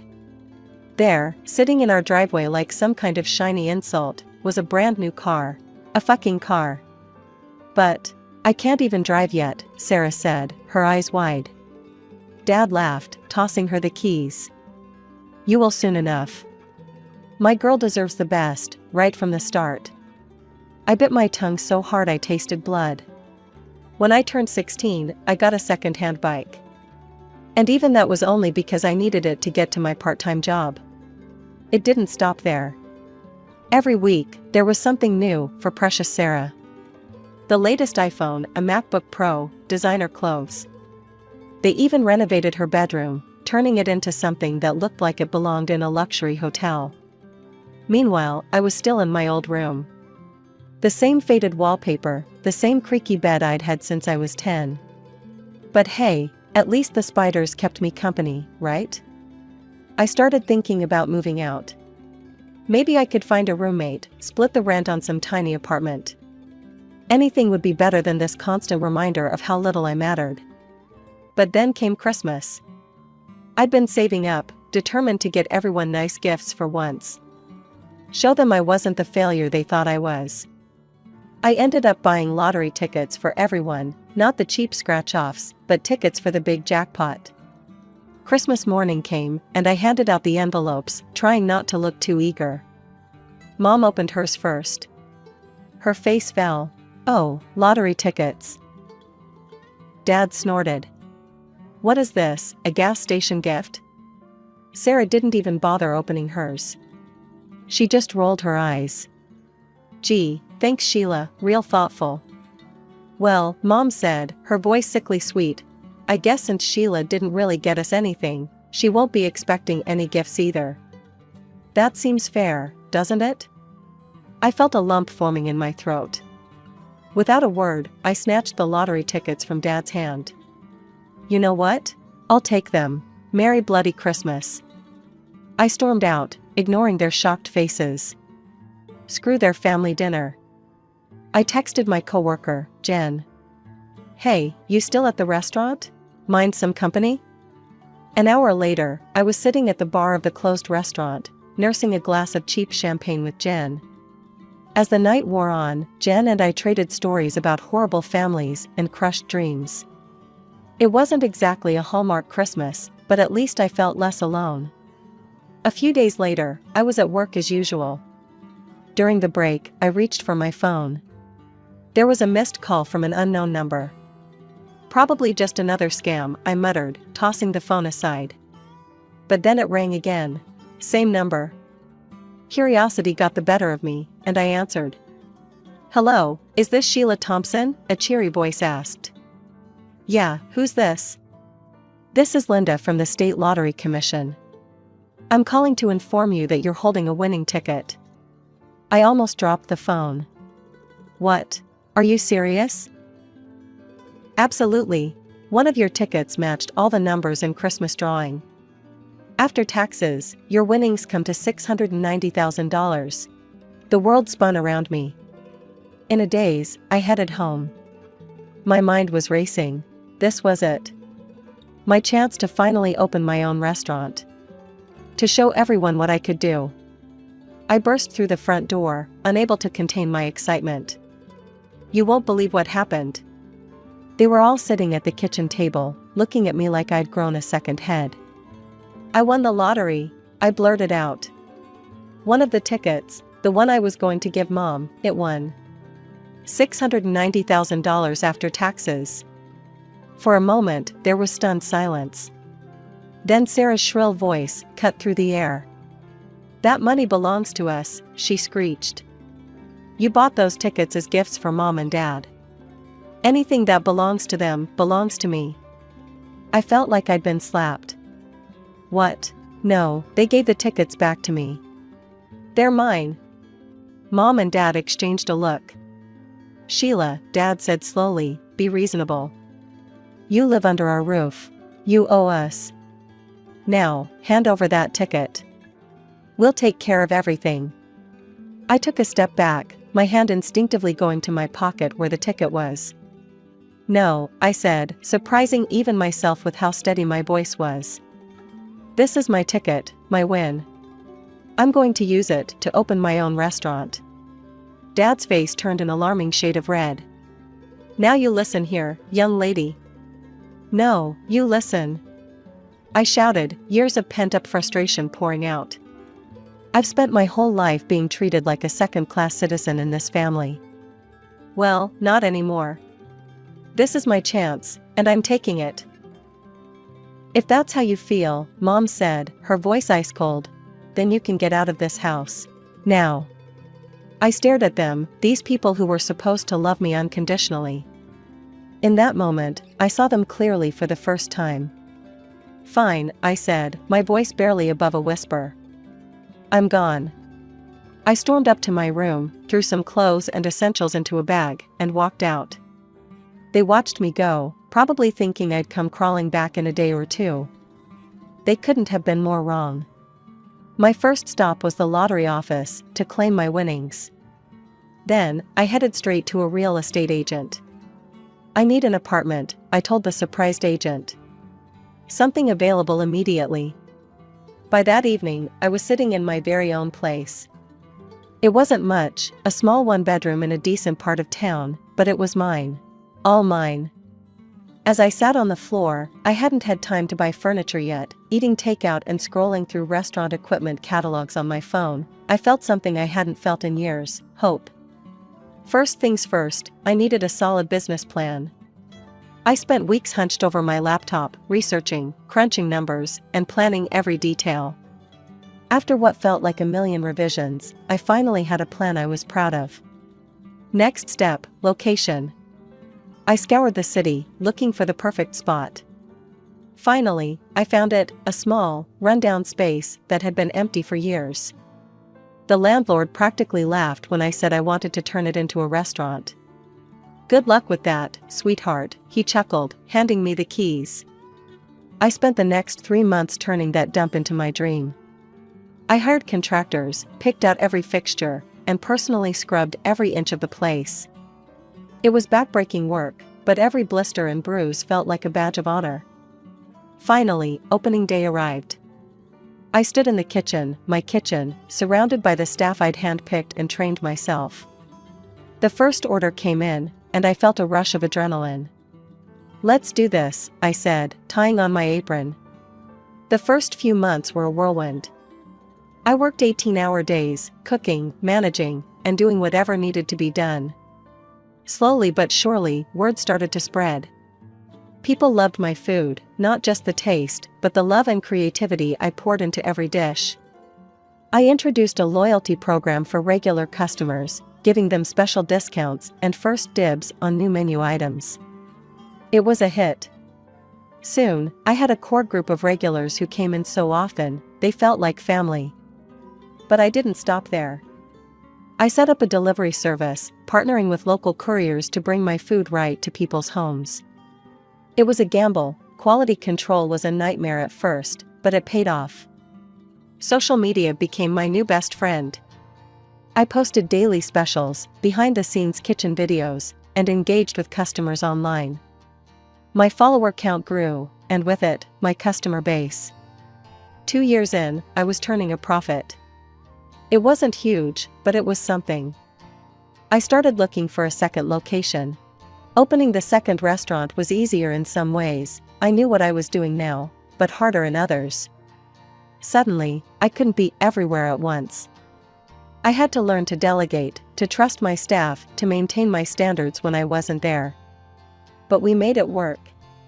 And 3 years after that, I opened my third location. Before I knew it, I was the owner of a successful restaurant chain.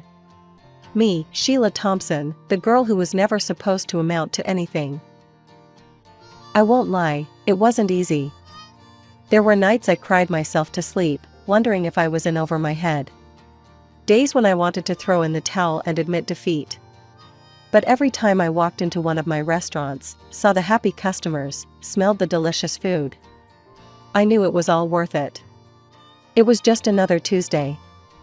I was in my office, going over the books for my newest restaurant, when my phone rang. I glanced at the screen and froze. It was a number I hadn't seen in years, home.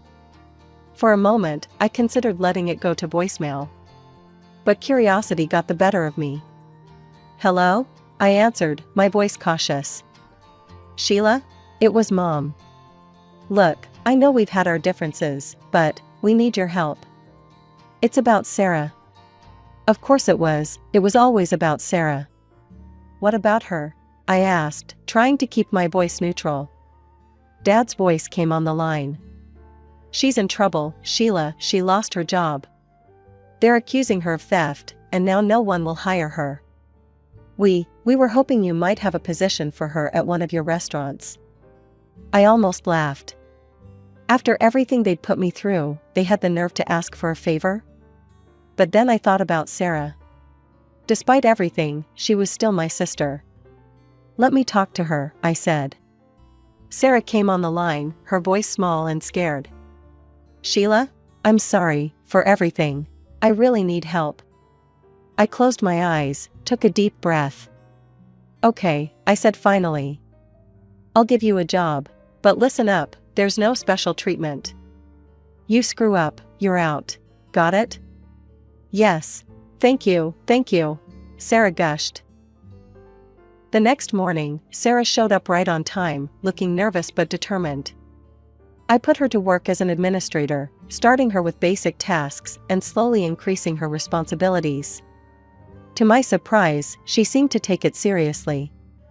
She was attentive during training, asked good questions, and didn't complain about the work. One night, as we were closing up, Sarah broke down. "I need to tell you the truth," she sobbed. "I didn't steal anything from my last job. My boss, he tried to force himself on me. When I refused, he fired me and spread rumors that I was a thief." I felt a surge of protective anger. "Why didn't you report him? Who would believe me over him?" Sarah wiped her eyes. "I was so scared, Sheila. I didn't know what to do."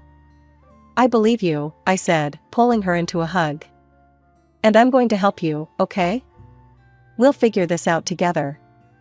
Over the next few weeks, I threw myself into teaching Sarah everything I knew about running a restaurant. She soaked it all up like a sponge, eager to learn and prove herself. As I watched her confidently handle a rush of customers, I felt a mix of pride and unease. Sarah was proving to be a quick study and a hard worker. But a nagging voice in the back of my head warned me not to let my guard down completely. At first, everything seemed perfect. Sarah threw herself into her work with an enthusiasm I'd never seen from her before. She was always the first to arrive and the last to leave, taking on extra shifts and volunteering for the toughest tasks. But then, whispers started reaching my ears. At first, I dismissed them as petty workplace gossip. But as the days went by, the whispers grew louder, more insistent. Boss, Marco, my head chef, pulled me aside one day. "I think you need to know something. Your sister, she's been saying things, stirring up trouble." I felt a chill run down my spine. "What kind of things?" Marco looked uncomfortable. "She's been telling people that we're underpaid, that you're hoarding all the profits for yourself. She's even suggested we should go on strike." I couldn't believe what I was hearing. "That's ridiculous. You all know how tight our margins are.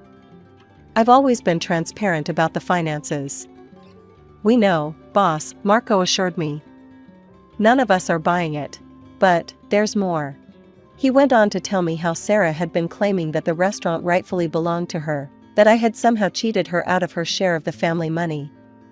I felt like I'd been punched in the gut. After everything we'd been through, after I'd given her a second chance, this is how she repaid me? I confronted Sarah that evening, my hands shaking with anger and disappointment. "What the hell do you think you're doing?" I demanded. Sarah's face was a mask of innocence. What are you talking about, sis? I laid out everything I'd heard. To my shock, Sarah just shrugged. Oh, that, she said casually. I was just testing the staff's loyalty. You know, making sure they wouldn't turn on you. Looks like they passed with flying colors. I wanted to believe her. God, how I wanted to believe her. But something in her eyes, a glint of something cold and calculating, made me hesitate. Before I could press her further, we were interrupted by a frantic knock on my office door. It was Jenna, my assistant manager, looking pale and scared. Sheila, we've got a problem, she said. There's a big shortage in the cash register. Over $5,000 missing. We spent the next few hours going over the books, checking and rechecking the numbers. There was no mistake. A significant amount of cash had vanished. Only 3 people had access to that register: Jenna, Marco, and Sarah. I'd known Jenna and Marco for years. They'd been with me from the start, through all the ups and downs. I trusted them with my life. As if reading my thoughts, Sarah sidled up to me. You know, she said in a low voice, I've noticed Jenna staying late a lot lately. And she did just buy that fancy new car. As I watched her walk away, I knew I had a decision to make. I couldn't ignore this. Too much was at stake: my business, my reputation, the livelihoods of all my loyal employees. Late one night, after everyone had gone home, I installed hidden cameras around the cash registers. It felt wrong, like I was betraying my staff's trust.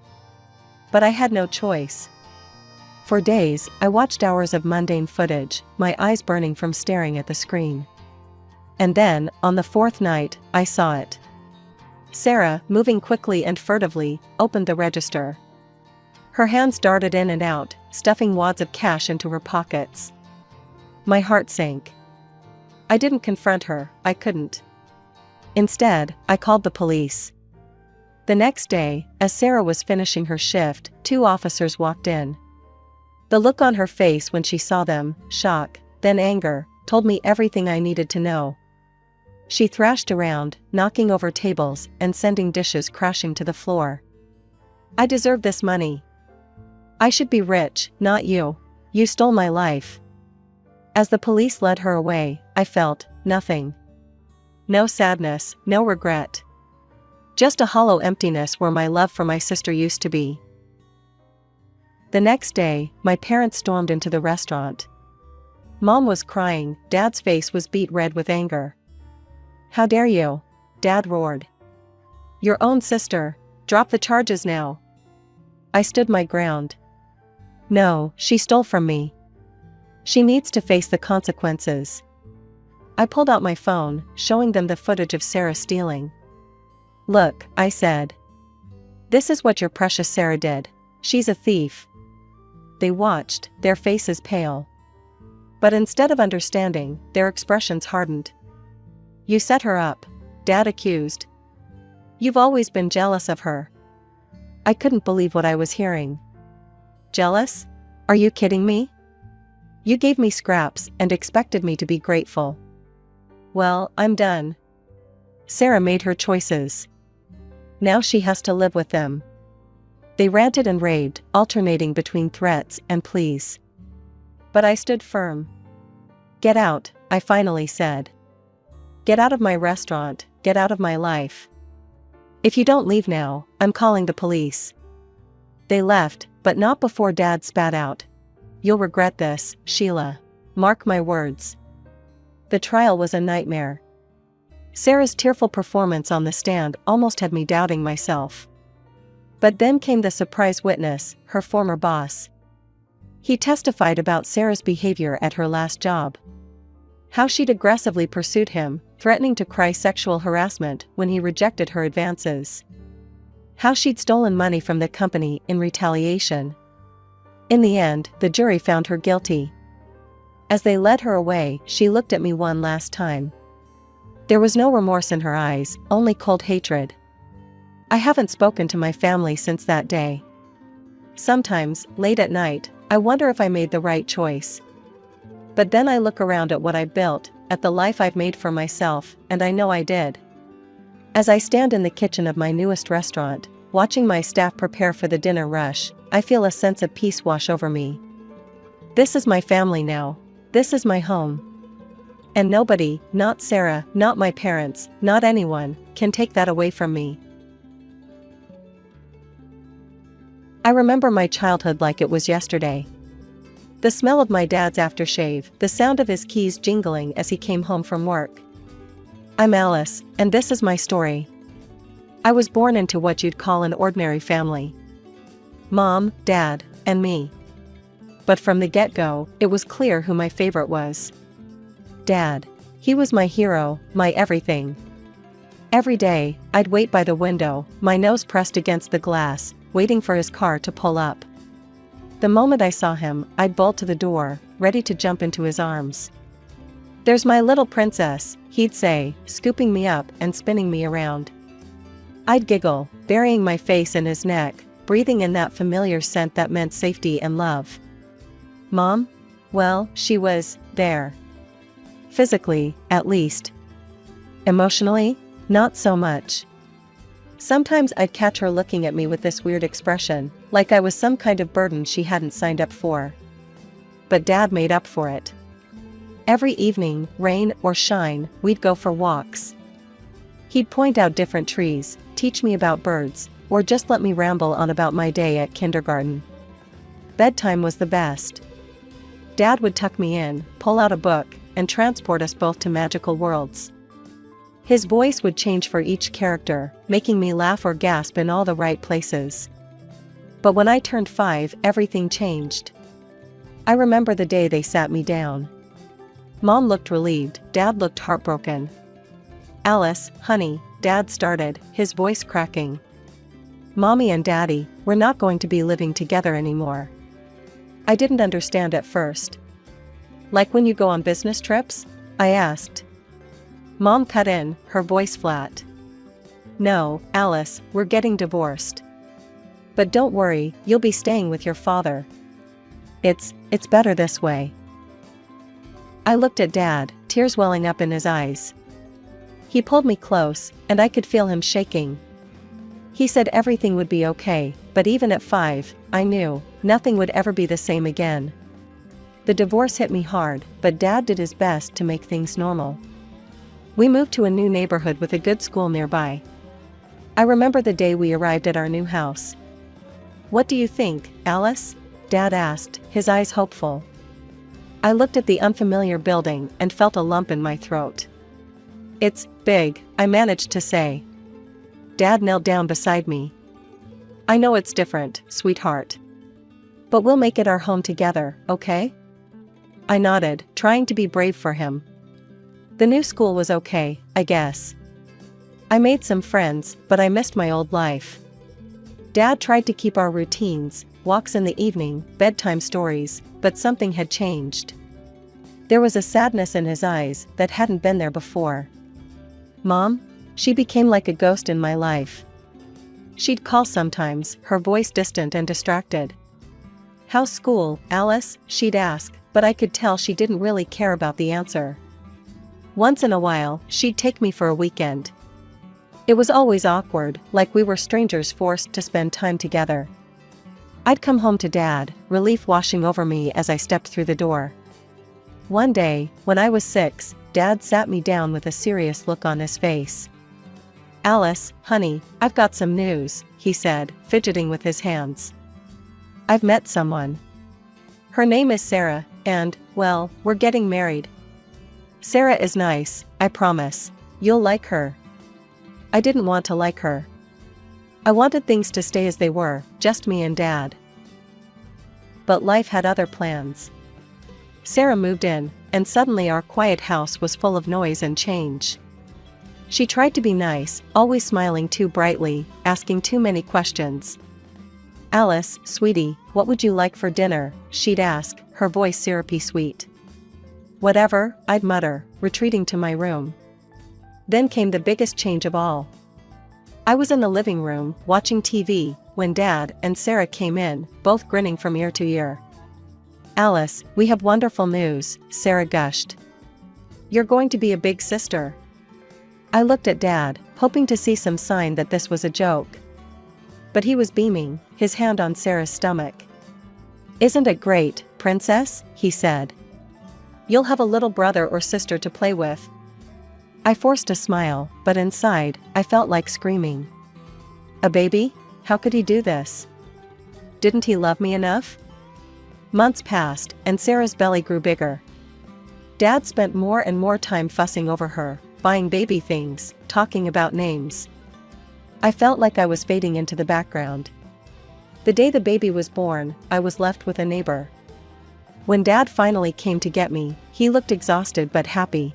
Come meet your baby brother, Alice, he said. At the hospital, I peered into the crib at the tiny, red-faced bundle. I looked at the baby, then at Dad, who was gazing at his new son with such love it made my heart hurt. Life changed fast after Tommy was born. Dad was completely wrapped up in his new family, and I felt like I was fading into the background. The walks, the bedtime stories, the special moments, they all disappeared, replaced by diaper changes and late-night feedings. Sarah, my stepmother, barely hid her annoyance with me. I'd catch her giving me these looks, like I was some unwanted houseguest who'd overstayed my welcome. One day, I overheard her talking to Dad in the kitchen. John, why don't we see if Alice's mother wants her back? It might be better for everyone. I felt like I'd been punched in the gut. Dad's voice was sharp when he replied, absolutely not. Alice is my daughter, and this is her home. I expect you to treat her like your own. After that, Sarah was careful not to say anything outright mean to me, but the damage was done. I knew where I stood in her eyes, a burden, an obstacle to her perfect little family. As the years went by, I learned to fend for myself. Dad was always busy with Tommy, teaching him to walk, to talk, attending his little league games. I grew up in the shadows, becoming fiercely independent out of necessity. High school graduation came and went. Dad, true to his word, paid for my college tuition. It's from the money your mom's been sending all these years, he explained. I've been saving it for your education. I was surprised, I'd assumed Mom had just disappeared from my life completely. But I was grateful for the chance to get away, to start fresh in a new city. College flew by. I threw myself into my studies, determined to make something of myself. I graduated with a degree in financial management, feeling proud and accomplished. But when I returned home, reality hit me like a ton of bricks. The house felt different, smaller somehow. Sarah greeted me with a tight smile. Oh, Alice, you're back. We weren't expecting you so soon. I lugged my bags upstairs, only to find my childhood bedroom completely transformed. Where my bed used to be, there was now a treadmill. My desk had been replaced by a huge TV and gaming console. The walls, once covered in my posters, were now bare. Tommy needed a rec room, Sarah explained, not even trying to sound apologetic. You can sleep on the couch in the living room. It's just temporary, right? I stood there, staring at the stranger my room had become, feeling more out of place than ever. Right, I mumbled. Temporary. The job search was tough, but I finally landed an entry-level position at a local firm. The pay wasn't great, but it was a start.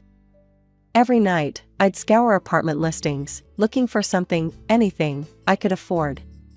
Maybe you could find a roommate, Dad suggested one evening, in a rare moment of attention. Split the rent? I nodded, adding another search parameter to my list. But decent, affordable apartments with potential roommates were hard to come by.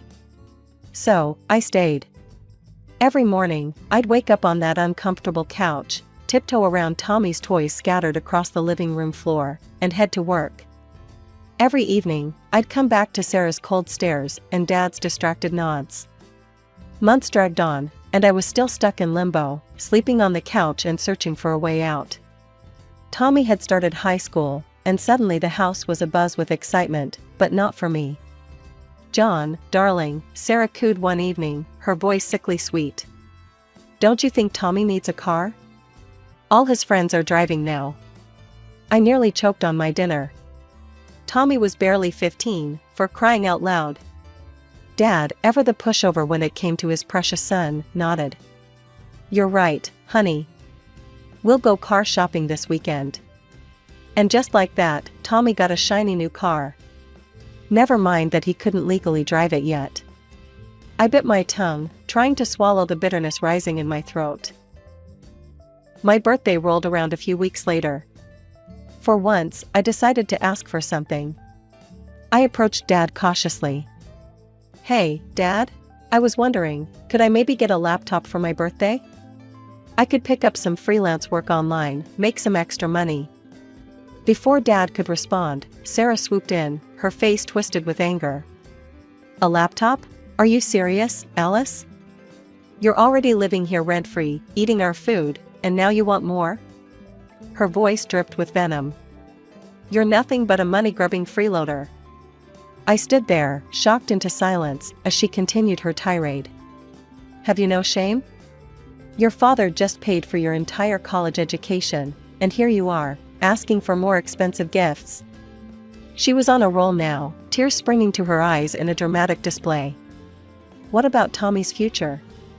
At this rate, he'll never be able to go to college, because his greedy sister is bleeding us dry. Sarah, that's enough. Dad's voice cut through her performance. We have a separate account for Tommy's college fund.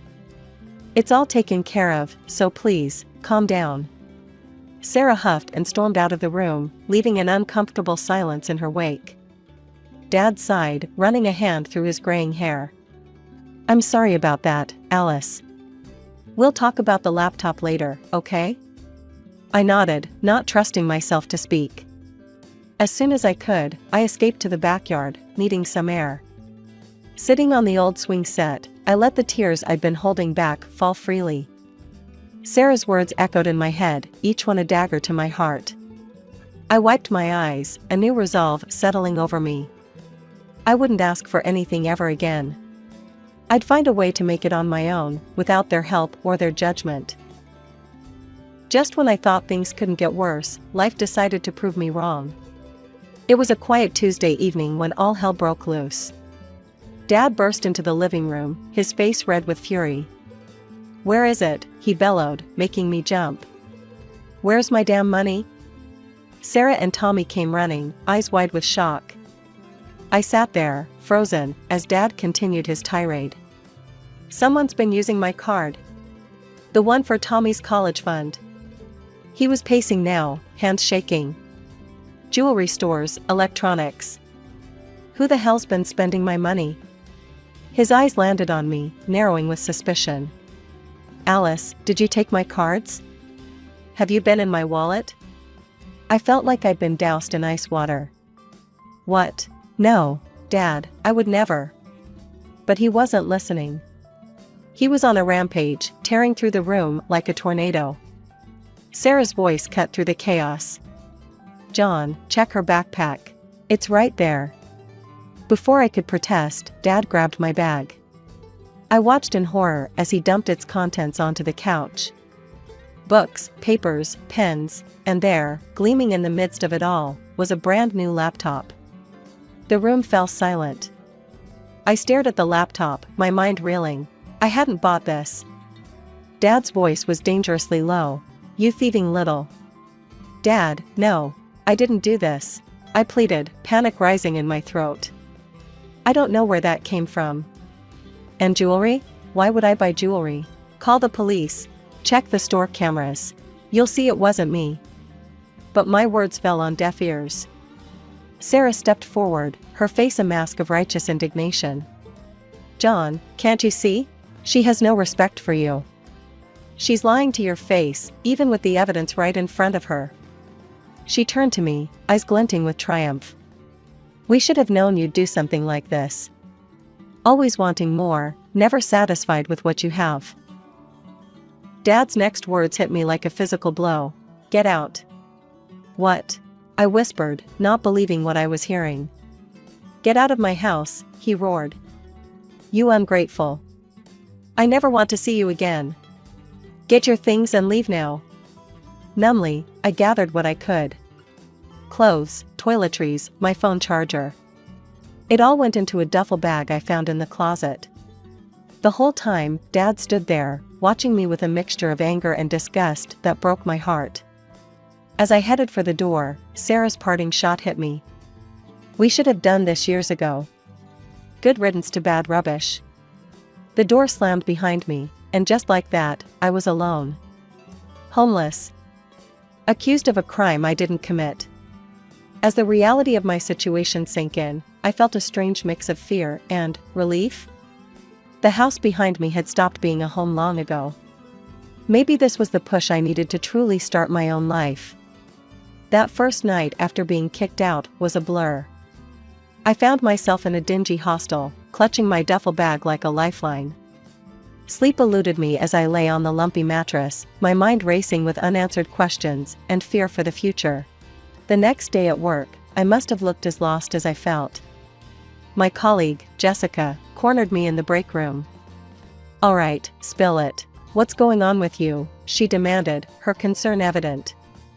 Before I knew it, I was pouring out the whole sordid story. Jessica listened, her eyes widening with each new detail. "That's insane," she said when I finished. Then, without missing a beat, "Move in with me. I've been looking for a roommate anyway. We can split the rent. It'll be perfect." And just like that, I had a lifeline. I moved in with Jessica that weekend, grateful beyond words for her kindness. 2 years passed in a whirlwind.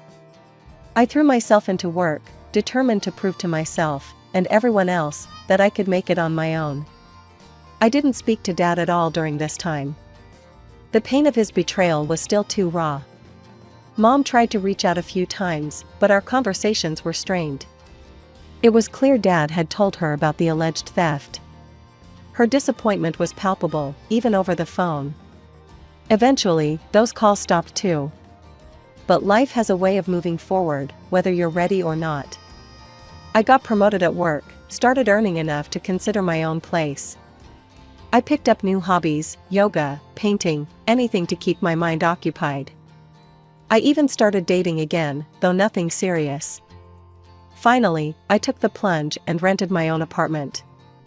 It was small, but it was mine. No judgmental stares, no walking on eggshells. Just peace and independence. I was just settling into my new routine when the unexpected happened. There was a knock at my door one Saturday afternoon. I opened it, and there stood Dad. He looked older, more haggard than I remembered. His eyes were red-rimmed, like he'd been crying. "Can I come in?" he choked out. "Your mother gave me the address. Alice, I need to talk to you." I stood there, arms crossed, waiting. Part of me wanted to scream at him, to throw him out like he'd done to me. But another part, a part one thought I'd buried, wanted desperately to hear what he had to say. Dad took a deep breath. "I found out what really happened 2 years ago," he began, his voice shaking. It wasn't you. It was Sarah." I felt like the floor had dropped out from under me. "What?" He nodded, tears welling up in his eyes. "She framed you. She's the one who took my credit cards, who bought all that stuff. I found jewelry, clothes, all hidden away in her things. Price tags still on them and everything." I sank onto the couch, my legs suddenly unable to support me. Dad's words washed over me, each one a mix of vindication and reopened wounds. I sat there, stunned, as Dad continued his story. His voice trembled with a mix of anger and regret as he recounted the events that led to this moment. "After I found the jewelry, I started paying closer attention," he said, running a hand through his graying hair. "One night, I caught Sarah red-handed, going through my wallet. She was taking my credit cards, Alice. I felt a lump form in my throat. All this time, I'd been right. But the vindication tasted bitter." Dad went on, his words tumbling out faster now. "I confronted her, and it all came spilling out. She's been shopping compulsively for years. At first, she said it was all for Tommy. But now? She's maxed out credit cards, taken out loans, all for stuff we don't need. I shook my head, disbelief warring with a perverse sense of satisfaction. And the laptop? The one you found in my bag? Dad's face crumpled. She planted it there. Bought it with my card and slipped it into your things. God, Alice, I'm so sorry. I should have believed you.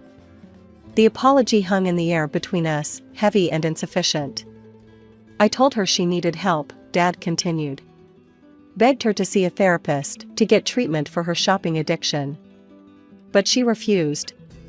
Said there was nothing wrong with her. I could picture it, Sarah, defiant and unapologetic. Just like she'd been the day they kicked me out. And then, Dad's voice dropped to a near whisper. She said she was right to frame you. That she'd do it again if she had the chance. The room seemed to tilt. I gripped the edge of the couch, steadying myself. That was it for me, Dad said. I filed for divorce the next day. Kicked her out of the house. I couldn't live with someone who'd hurt my daughter like that. He looked at me then, his eyes pleading. Alice, I know I don't deserve it, but please, can you forgive me? I was blind, and stupid, and I hurt you so badly. I'm so sorry. I stared at him, this man who had once been my hero. The father who'd read me bedtime stories and taught me to ride a bike. The same father who'd thrown me out without a second thought, who'd believed the worst of me so easily. For a moment, I was that scared, heartbroken girl again, standing on the sidewalk with nowhere to go. The pain of that betrayal washed over me anew. Dad, I said, my voice barely above a whisper. I can't forgive you. Not now, maybe not ever. You didn't just kick me out. You believed I could do something so terrible. You didn't even try to hear my side. And for 2 years, Dad, you didn't call, didn't check if I was okay. Dad nodded, tears streaming down his face. I understand, he choked out. I don't deserve your forgiveness. I needed you to know the truth. I stood up, suddenly needing space. Thank you for telling me, but I think you should go now. As the door closed behind him, I sank to the floor, emotions overwhelming me. The truth was out, but it didn't feel like a victory. It felt like reopening a wound that had never really healed. After Dad left, I thought I'd finally have peace. But life had other plans. My phone started ringing incessantly, Mom, trying to play peacemaker. Alice, honey, she'd plead, your father is truly sorry. Can't you find it in your heart to forgive him? Each call left me more frustrated than the last. Mom, please. I'm not ready. I don't know if I'll ever be ready. But she wouldn't let up. One evening, I opened my door to find both my parents standing there. What are you doing here? I demanded, anger bubbling up inside me. Mom pushed past me into the apartment, Dad trailing behind looking sheepish. Alice, this has gone on long enough, she started, her voice stern. Your father made a mistake, but he's apologized. You have no right to hold this grudge. Think of all the good things he's done for you. I couldn't believe what I was hearing. No right? He kicked me out. He believed I was a thief. Where was all this support when I was sleeping on a friend's couch, trying to rebuild my life? Mom opened her mouth to argue, but I cut her off. No, I'm done. Both of you, please leave. And don't come back. If you keep pushing this, I'll get a restraining order. I mean it. The shock on their faces would have been comical if the situation wasn't so painful. Mom looked like she wanted to yell, but Dad put a hand on her arm. We understand, Alice, he said quietly. We'll go. But I'll be here when you're ready. If you're ever ready. As the door closed behind them, I felt a mix of relief and exhaustion. I sank onto my couch, desperate for some peace to heal. Weeks passed. Life went on. I threw myself into work, finding solace in the mundane routine of everyday life. One day, while grabbing coffee, I spotted a familiar face, Sarah, my ex-stepmother. She was leaving a casino, phone pressed to her ear. I know I owe you, I overheard her say, but I'm sure I'll win it back this time. Just need a little more time. I ducked out of sight, a mix of pity and satisfaction washing over me. Her actions had cost her everything, yet she was still in denial. Tommy, my stepbrother, occasionally sent me text messages. Short, awkward exchanges that never went deep. He was in college now, trying to forge his own path. Like me, he seemed to be keeping his distance from the family drama. Months turned into a year. I met someone, Mark. Kind, funny, understanding Mark. As our relationship grew serious, he asked about my family. I told him everything. "Wow," he said, holding me close. "You've been through so much. Whatever you decide about your parents, I'm here for you." Now, as I sit here twirling the engagement ring on my finger, I'm faced with a decision I never thought I'd have to make. Our wedding is months away, and I still don't know if I want my parents there. Part of me wants to extend an olive branch, to see if we can build something new from the ashes of our old relationship. Another part is terrified of letting them back in, of making myself vulnerable again. I look at the save the date cards on my coffee table, 2 envelopes set aside, one for Mom, one for Dad. My pen hovers over them, indecision paralyzing me. In the end, I set the pen down. I'm not ready to make this decision yet, and that's okay. I've learned that healing takes time, and forgiveness can't be forced. My name's Sarah, and I've got a story to tell you. I grew up in a military family, just me and my dad. Mom couldn't handle the stress of constant moves and took off after I was born. Dad, bless him, did his best, but he was always away on duty. So, I ended up living with my grandmother for most of my early years. When I was about 3, Dad remarried. A year later, my half-sister, Emily, came along. I didn't see much of them at first, still living with Grandma and all. But things changed when I turned 10. Dad retired from the military, got a fat pension, and bought a house. He came to get me, saying it was time for us to be a proper family. I was excited at first.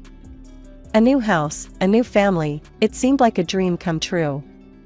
But reality hit hard and fast. My stepmom, Linda, was okay, I guess. She tried to make me feel welcome, but it was clear Emily was her priority. And Emily? Well, she was a nightmare from day one. "That's my room," she screamed when Dad showed me to my new bedroom. "I want it. Make her sleep in the attic." Dad tried to calm her down. "Emily, honey, there's plenty of space for both of you. Sarah needs a room too." But Emily wasn't having it. She threw herself on the floor, kicking and screaming. I stood there, suitcase in hand, feeling like an intruder in what was supposed to be my home. That was just the beginning. Emily made it her mission to make my life hell. She'd accidentally spilled juice on my homework, draw in my textbooks, and hide my things. I learned pretty quick that in this house, Emily could do no wrong. No matter what she did, it was always, "Sarah, be the bigger person," or "Sarah, you need to set a good example." So, I stopped complaining. I learned to hide my important stuff and ignore Emily's antics as best I could. But it wasn't just Emily making things tough. When I was 12, the doctor dropped a bombshell on us. I had problems with my thyroid, hyperfunction, he called it. He said I'd live a normal life, but having kids would probably be off the table.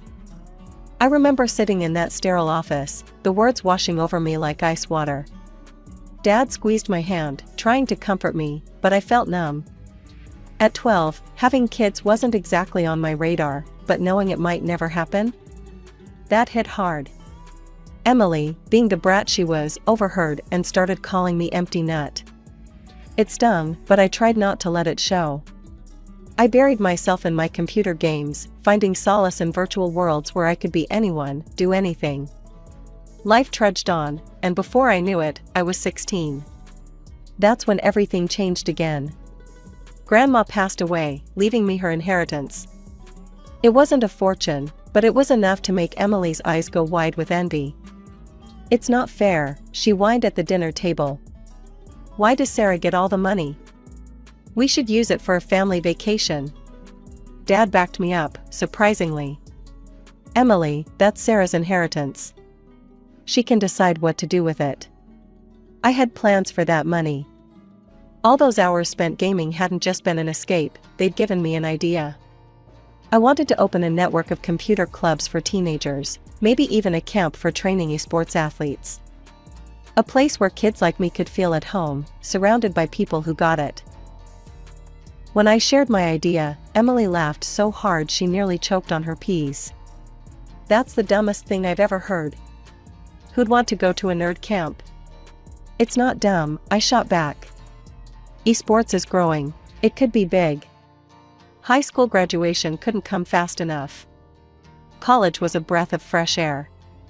For the first time, I could just be Sarah, not the girl with the annoying sister, or the one who couldn't have kids. I threw myself into my studies, focusing on business management. All the while, my dream of the esports camp simmered in the back of my mind. After graduation, I took a leap of faith. I packed my bags and headed to South Korea for an internship.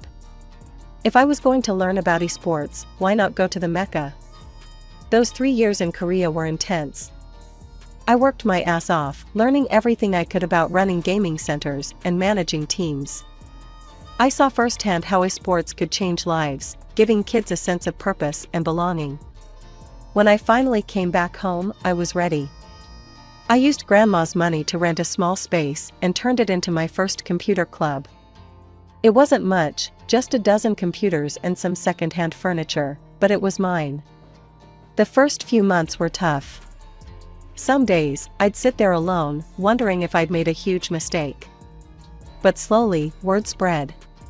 Kids started trickling in after school, then flooding in on weekends. 5 years flew by in a blur of expansion, tournaments, and sleepless nights. Before I knew it, I had 5 thriving clubs and a full-fledged training camp for aspiring esports athletes. My team was racking up wins left and right. I was so focused on work that dating wasn't even on my radar. But life has a funny way of surprising you when you least expect it. It was at a gaming convention. I was there scouting new talent when I quite literally ran into him. Coffee went flying, splattering both our shirts. "Oh God, I'm so sorry," I stammered, frantically grabbing napkins. He just laughed, his green eyes crinkling at the corners. "No worries. I needed a wake-up call anyway. I'm Jake." "Sarah," I replied, feeling my cheeks heat up. We ended up talking for hours, long after our shirts had dried. Jake was a game developer, passionate about creating educational games for kids. He got my vision for the clubs in a way few others had. As we said goodbye, he hesitated. "Listen, Sarah, would you maybe want to grab coffee sometime? Preferably without wearing it?" Our coffee date turned into dinner, then weekend trips, and before I knew it, a year had flown by. He was different from anyone I'd ever met, supportive, kind, and he actually listened when I talked about my work. One night, over a homemade dinner, Jake got down on one knee. I was overjoyed, but a nagging voice in the back of my head wouldn't let me fully embrace the moment. "Jake, wait," I said, my voice barely above a whisper. "There's something you need to know." I told him about my thyroid condition, about the likelihood that we'd never have children. I held my breath, waiting for his reaction. Jake just smiled and took my hands in his. "Sarah, I love you. Kids or no kids, I want to spend my life with you. We'll face whatever comes together." Tears welled up in my eyes as I nodded, too choked up to speak. He slipped the ring on my finger, and just like that, we were engaged. When we went to tell my family, I was a bundle of nerves. Dad was thrilled, of course. He clapped Jake on the back so hard I thought he might knock him over. "Welcome to the family, son," he boomed. Linda offered a tight smile and a quick hug. "And Emily?" She didn't even bother to come downstairs to meet Jake. I could hear her music blasting from her room, a clear message that she couldn't care less about my engagement. The wedding ceremony was perfect, simple, heartfelt, surrounded by our closest friends and colleagues. As we exchanged vows, I felt like my heart might burst with happiness. At the reception, I scanned the room, a small part of me still hoping to see Emily. Instead, a waiter approached with a large, beautifully wrapped box. "A delivery for the bride," he announced. The sender said to open it in front of everyone. My heart skipped a beat. Could this be Emily's way of making amends? Hopeful, I tore into the wrapping paper. But as I lifted the lid, my blood ran cold. Inside were baby clothes, tiny onesies, booties, and bibs. The room fell silent. I could feel everyone's eyes on me, could almost hear the whispers starting. Jake was at my side in an instant, his arm around my waist. "What's wrong?" he asked, concern etched on his face. I couldn't speak.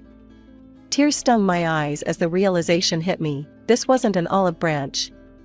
It was a deliberate, cruel reminder of what I couldn't have. Jake took one look in the box and understood. His jaw clenched, but his voice was gentle when he spoke to our guests. "Looks like someone jumped the gun on baby gifts," he said with a forced laugh. "How about we get back to the dancing?"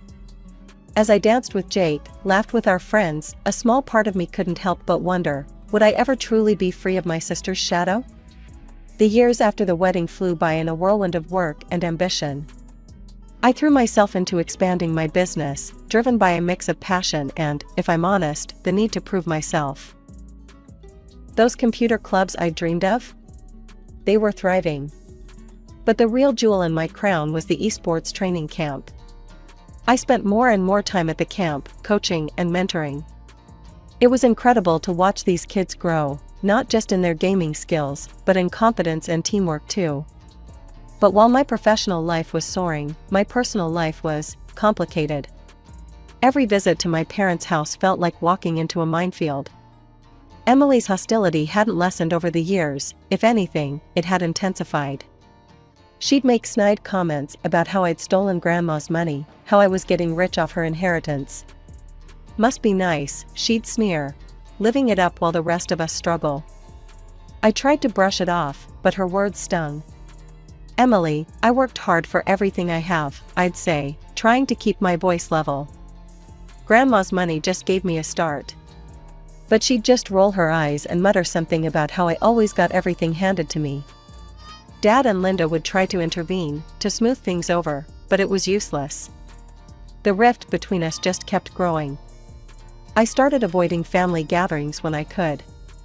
It was easier to make excuses about work than to deal with Emily's constant jabs. Jake was my rock through it all, always ready with a hug and a reminder that I didn't need to prove anything to anyone. "You're amazing," he'd tell me, his eyes full of love. "Don't let anyone make you doubt that." But there was one doubt that kept creeping in, no matter how hard I tried to ignore it. Kids. We'd been trying for a while now, hoping against hope that the doctors had been wrong. Each month brought a new wave of disappointment. I remember sitting on the bathroom floor one night, staring at yet another negative pregnancy test. Jake found me there, silent tears streaming down my face. "Hey," he said softly, sliding down to sit beside me. "It's okay. We knew this might happen, remember?" I nodded, unable to speak. He pulled me into his arms, and I let myself break down. "I just wanted to prove them wrong," I sobbed. "To show that I could have it all, the career, the family." Jake stroked my hair gently. "Sarah, listen to me. You are not defined by whether or not you can have kids. You're changing lives every day with your work. You're building a legacy that goes beyond biology." His words helped, but the ache remained. We talked about other options, adoption, surrogacy, but for now, we decided to focus on our life together and my growing business. 10 years. It hardly seemed possible that a decade had passed since I opened my first computer club. As the anniversary approached, I decided it was time for a celebration, not just of my success, but of all the kids whose lives had been touched by our programs. I spared no expense for the party. The main hall of our flagship camp was transformed into a glittering wonderland of tech-themed decorations. Gaming stations were set up alongside a lavish buffet, blending the world of esports with classic party elements. The guests started arriving, current and former students, parents, industry colleagues, even a few local celebrities who'd taken an interest in our work. I plastered on my best hostess smile, greeting everyone warmly. Then I saw Emily. My heart dropped to my stomach. What was she doing here? I certainly hadn't invited her. She was arm in arm with a guy I didn't recognize, probably her latest boyfriend. To my surprise, she seemed subdued. No snide remarks, no eye rolling. Just a quiet congratulations as she passed by. I let out a breath I didn't know I'd been holding. Maybe, just maybe, we could get through this evening without incident. The party was in full swing. Kids were showing their parents their favorite games, business contacts were being made over hors d'oeuvres, and the general buzz of excitement filled the air. I was just starting to relax when I saw Emily making her way to the stage. My blood ran cold. What was she doing? Before I could react, she had grabbed the microphone. "Excuse me, everyone. I have something to say." The room fell silent. All eyes turned to Emily. "I know we're here to celebrate my sister's success," she began, her voice sickly sweet. "But I think it's important that you all know the truth." I felt rooted to the spot, unable to move or speak. "Parents, do you really want your children spending time in a place run by someone who can't possibly understand their needs?" Emily's eyes found mine in the crowd, a cruel glint in them. "My sister can't have children of her own. How can a childless woman truly know what's best for your kids?" Gasps and murmurs rippled through the crowd. I felt like I'd been punched in the gut. Emily wasn't done. "I, on the other hand, am pregnant." She paused, letting that sink in. "And I'm opening my own sports camp. One run by someone who actually understands children, who will experience the joys and challenges of parenthood firsthand." I stood there, shell-shocked, as Emily's words hung in the air. The room felt like it was closing in on me. Years of buried pain about my infertility came rushing back, threatening to overwhelm me. I couldn't breathe, couldn't think. Thank God for Jake. He was at my side in an instant, his arm around my waist, steadying me. "Let's get some air," he murmured, but I shook my head. I couldn't let them see me run away. Jake squeezed my hand and turned to address the crowd. "Well, folks, how about we lighten the mood? I hear the chefs have outdone themselves with the dessert spread. Why don't we all head over for a tasting?" As the murmuring crowd moved towards the buffet, I slipped away to a quiet corner. My hand shook as I pulled out my phone, seeing notification after notification popping up. Our live stream. I'd completely forgotten about it in the chaos. Comments were flooding in. Some were supportive. "What that woman did was disgusting. Sarah, you're an inspiration. Having kids doesn't make you a good mentor. Sarah's track record speaks for itself." But others were brutal. "How can she run a camp for kids when she can't even have her own? I wouldn't want my child around someone so unnatural." The rest of the evening passed in a blur. I pasted on a smile and made small talk when necessary, but inside, I was crumbling. Jake handled most of it, smoothly covering for me when I fell silent or lost track of conversations. Just when I thought the night couldn't get any worse, chaos erupted near the exit. There was a scream, then a thud. I rushed over to see what had happened.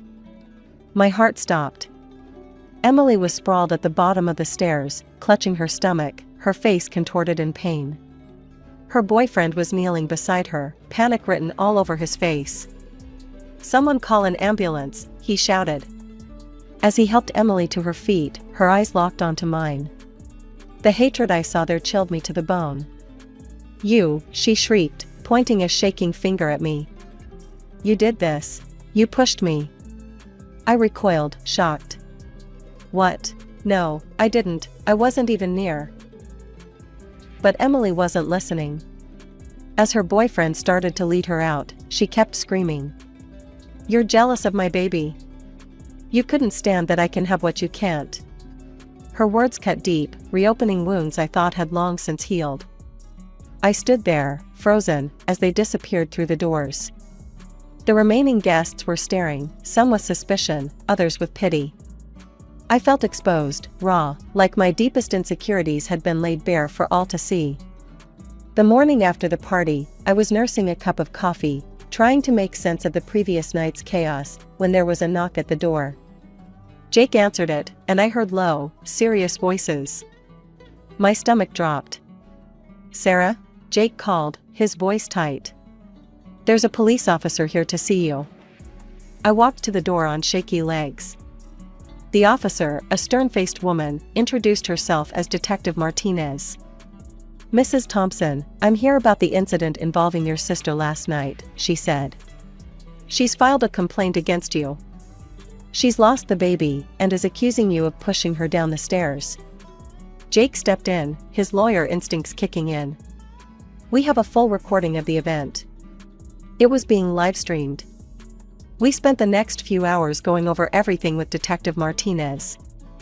I provided the live-stream footage, the guest list, statements from staff and guests. By the end, I was exhausted but hopeful. Surely, with all this evidence, they'd see I was innocent. A few days later, Detective Martinez called. "Mrs. Thompson, we've concluded our investigation," she said. "You've been cleared of all suspicion." Relief washed over me, but it was short-lived. "We've identified the actual perpetrator," she continued. "It was your sister's boyfriend, Mark Stevens. We have clear video evidence of him pushing her." I felt sick. But why? "He confessed during questioning," Detective Martinez explained. "Apparently, he didn't want to marry your sister or have a child with her. He claimed she was forcing him into marriage by threatening to create a scandal. Your sister has been informed of the findings." I thanked her and hung up, feeling numb. It was over. I was cleared. But why didn't I feel relieved? The answer came in the form of a vitriolic voicemail from Emily later that day. "This is all your fault," her voice screeched through the speaker. "If you hadn't upset me so much at that stupid party, Mark wouldn't have felt pressured to do this. You're the reason I lost my baby." I listened, dumbfounded, as she ranted on, spinning increasingly illogical reasons why I was to blame. According to Emily, I had somehow manipulated Mark into pushing her. I had created such a stressful environment that it drove him to it. On and on she went, each accusation more outlandish than the last. The fallout from Emily's accusations didn't stop with her voicemail. A few days later, I got a call from Dad. His voice was heavy, tired. "Sarah, honey," he said, "I don't know how to tell you this, but Linda's taken Emily's side in all this." I closed my eyes, feeling a fresh wave of pain wash over me. "What do you mean, Dad?" He sighed deeply. She says you're not welcome in the house anymore. That you've caused enough trouble." The words hit me like a physical blow. I'd never been close to Linda, but to be outright banned from my childhood home? It hurt more than I expected. "I'm so sorry, sweet pea," Dad continued, his voice cracking. "I want you to know, I don't agree with any of this. I know you're innocent. I've tried talking to them, but—" "It's okay, Dad," I said, even though it wasn't. "You don't have to choose sides." But apparently, he already had. Over the next few weeks, I heard from him regularly. He and Linda were fighting constantly. She couldn't understand why he wouldn't condemn me, why he insisted on maintaining a relationship with his troublemaker daughter. It all came to a head about a month after the party incident. Dad called, sounding more resolved than I'd heard him in years. "I'm divorcing Linda," he said without preamble. "I can't do this anymore, Sarah. I won't choose between my daughters, and I won't live with someone who asks me to." I felt a mix of guilt and relief. "Dad, you don't have to do this. I don't want to break up your marriage." "You're not," he assured me. "This has been coming for a long time." Emily's accusations were just the last straw. After we hung up, I sat for a long time, thinking about everything that had happened. The constant drama, the accusations, the family strife, it all seemed so pointless, so destructive. And for what? I made a decision then. I called Dad back. "Dad," I said, my voice steady, "I've been thinking. I don't want to have any contact with Emily anymore. Or Linda. I can't keep doing this. There was a long pause. Then, I understand, honey. I really do. You have to take care of yourself. His support gave me the courage to take the next step. The following day, I contacted a lawyer and filed for a restraining order against Emily. It felt extreme, but after everything that had happened, I knew it was necessary. To my relief, the judge granted the order. Emily couldn't come near me, my home, or my businesses. For the first time in months, I felt like I could breathe. Afterwards, as Jake and I sat on our porch watching the sunset, I felt a sense of peace settling over me. I should have done this years ago, I said softly. Set boundaries, I mean. Maybe things wouldn't have gotten so out of hand. Jake squeezed my hand. You can't change the past. But you're taking control of your future, that's what matters. I nodded, leaning into him. You know, I've been thinking, maybe it's time we revisited the idea of adoption. We have so much love to give, Jake. Why not share it with a child who needs it? As we sat there, planning our future, I felt truly hopeful for the first time in ages. The road ahead wouldn't be easy, dealing with my fractured family, starting the adoption process, but I knew with Jake by my side, I could handle anything. Life had thrown me plenty of curveballs, but I was still standing. My business was thriving, I had a loving husband, and now, the possibility of a child to call our own. Emily and her drama no longer had the power to overshadow all the good in my life. As the sun dipped below the horizon, I made a silent promise to myself. No more letting others dictate my worth. No more shrinking to make others comfortable. From now on, I would stand tall, proud of who I am and what I've accomplished. After all, family isn't just about blood. It's about love, support, and understanding. And looking at Jake, thinking about our future child, I knew I had all the family I needed right here. I'm Victoria, and I guess you could say I was born with a silver spoon in my mouth. Not that we were filthy rich or anything, but my childhood was pretty damn good. Mom and Dad? They were like something out of a rom-com, always holding hands, stealing kisses when they thought I wasn't looking. We lived in this cozy little house in the suburbs. Nothing fancy, but it was home. Every weekend was like a mini adventure. Dad would pack us all into our beat-up station wagon, and off we'd go. Sometimes it was a hike in the nearby state park, other times a trip to the local cinema to catch the latest blockbuster. School was, well, school. I wasn't the popular kid, but I wasn't the outcast either. Just your average student trying to navigate the minefield of adolescence. I had a small group of friends, real friends, not those fake ones who only hang around when it's convenient. High school flew by in a blur of exams, awkward school dances, and late-night study sessions fueled by too much caffeine and junk food. Before I knew it, graduation was looming on the horizon. I remember sitting at the kitchen table with Mom and Dad, a stack of college brochures spread out in front of us. So, Vicky, Dad said, his reading glasses perched on the end of his nose, any idea what you want to do with your life? I took a deep breath. This was it. The moment I'd been both dreading and looking forward to.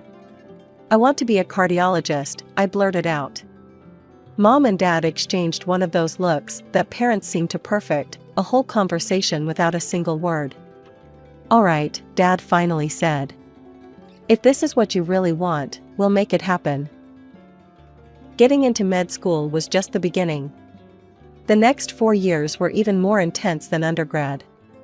There were times I thought my brain might explode from all the information I was trying to cram into it.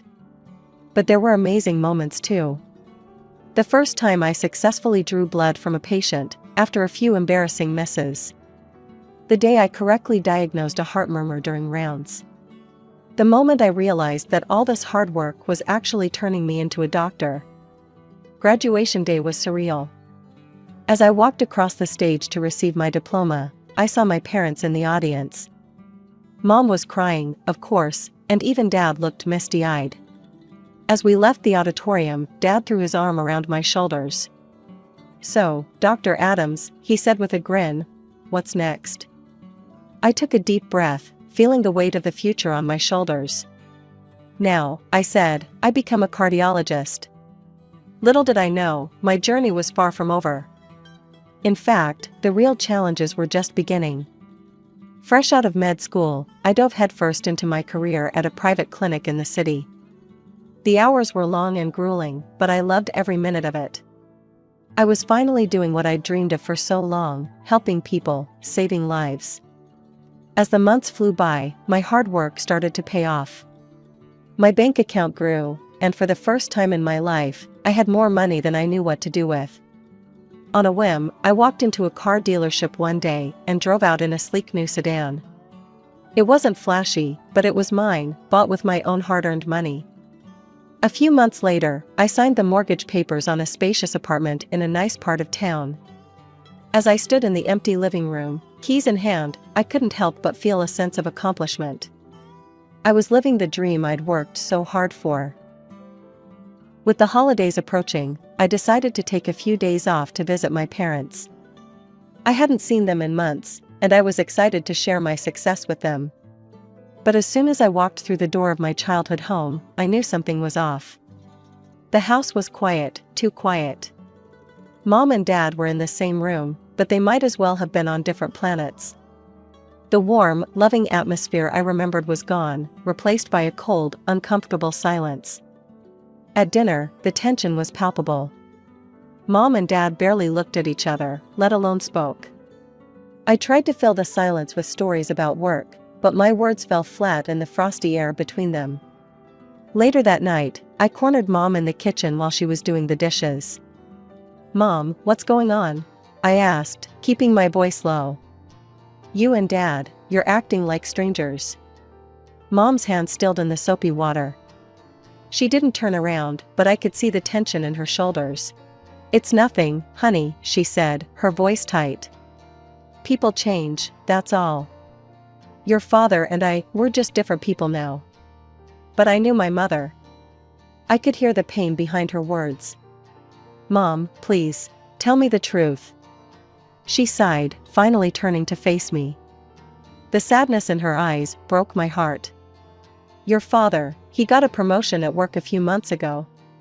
With it came a personal assistant, a young woman." My stomach dropped. "Mom, are you saying?"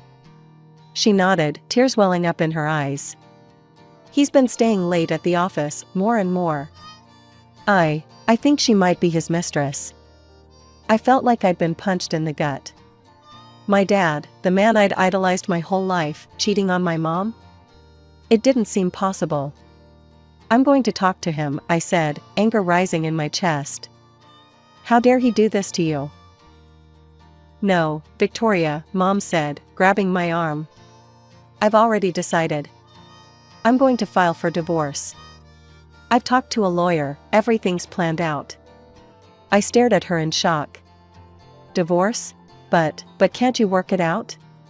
She smiled sadly. "Some things can't be fixed, sweetheart. And I don't want you to get caught in the middle of this.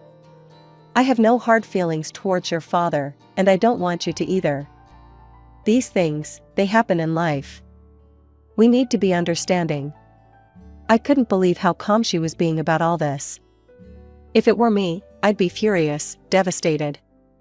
But here was my mom, handling it all with grace and dignity. The divorce hit like a hurricane, leaving destruction in its wake. Mom, bless her heart, didn't go down without a fight. She demanded half of everything and extra compensation for Dad's infidelity. To his credit, Dad didn't argue. He paid up without a fuss. But the real kicker? Before the ink was dry on the divorce papers, Dad married his assistant. His mistress. My new stepmother. I nearly choked when I saw her. She couldn't have been more than a few years older than me. 22 years younger than Dad, for crying out loud. She was closer to being my friend than my stepmother. Not that I wanted anything to do with her. I kept my distance, limiting my interactions with Dad and his child bride to bare necessities. It hurt to see him with her, to see how quickly he'd moved on while Mom was still picking up the pieces. Just when I thought things couldn't get more complicated, life threw me another curveball. I got an offer to work at a prestigious clinic in another city. 2 years, great pay, and a chance to study under Dr. Harriet Chen, one of the most renowned cardiologists in the country. It was the opportunity of a lifetime. I called Mom as soon as I got the news. "That's wonderful, sweetheart," she exclaimed, genuine joy in her voice. "You have to take it. This could be huge for your career." Her enthusiasm was infectious. For the first time in months, I felt excitement bubbling up inside me. This was my chance for a fresh start, away from all the drama. Word of my impending move must have spread because Dad called me the next day.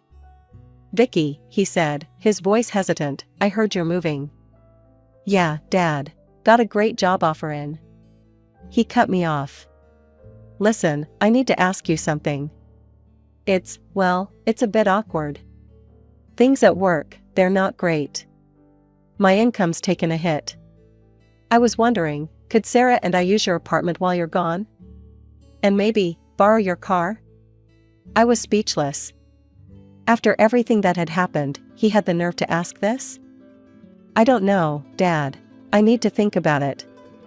I hung up, my mind whirling. Part of me wanted to tell him to get lost. But another part, he was still my dad. I called Mom, dreading her reaction. To my surprise, she was calm. "It's your apartment, your car, Victoria," she said. "You're an adult. You get to decide what to do with your things. I won't be offended, whatever you choose." Her maturity made me feel small and petty. After a sleepless night, I called Dad and agreed. The day I handed over the keys was surreal. Dad looked sheepish, but Sarah, she had this smug look that made my skin crawl. As I handed Dad the keys, Sarah piped up. "Well, isn't this nice?" The keys finally returning to their rightful owner. She nodded at Dad with a simpering smile. I stared at her, then at Dad, confusion and anger bubbling up inside me. Dad quickly pulled me aside. "Vicky, honey," he whispered, "I need you to play along. I may have told Sarah that the apartment and car are mine. That I've just been letting you use them." I gaped at him, unable to believe what I was hearing. This man, who I'd admired my whole life, was asking me to lie. To pretend I hadn't worked my ass off for everything I owned. In that moment, something inside me broke. The last shred of respect I had for my father vanished. I looked at him, this stranger wearing my dad's face, and made a decision. Without a word, I turned and walked out of my own apartment.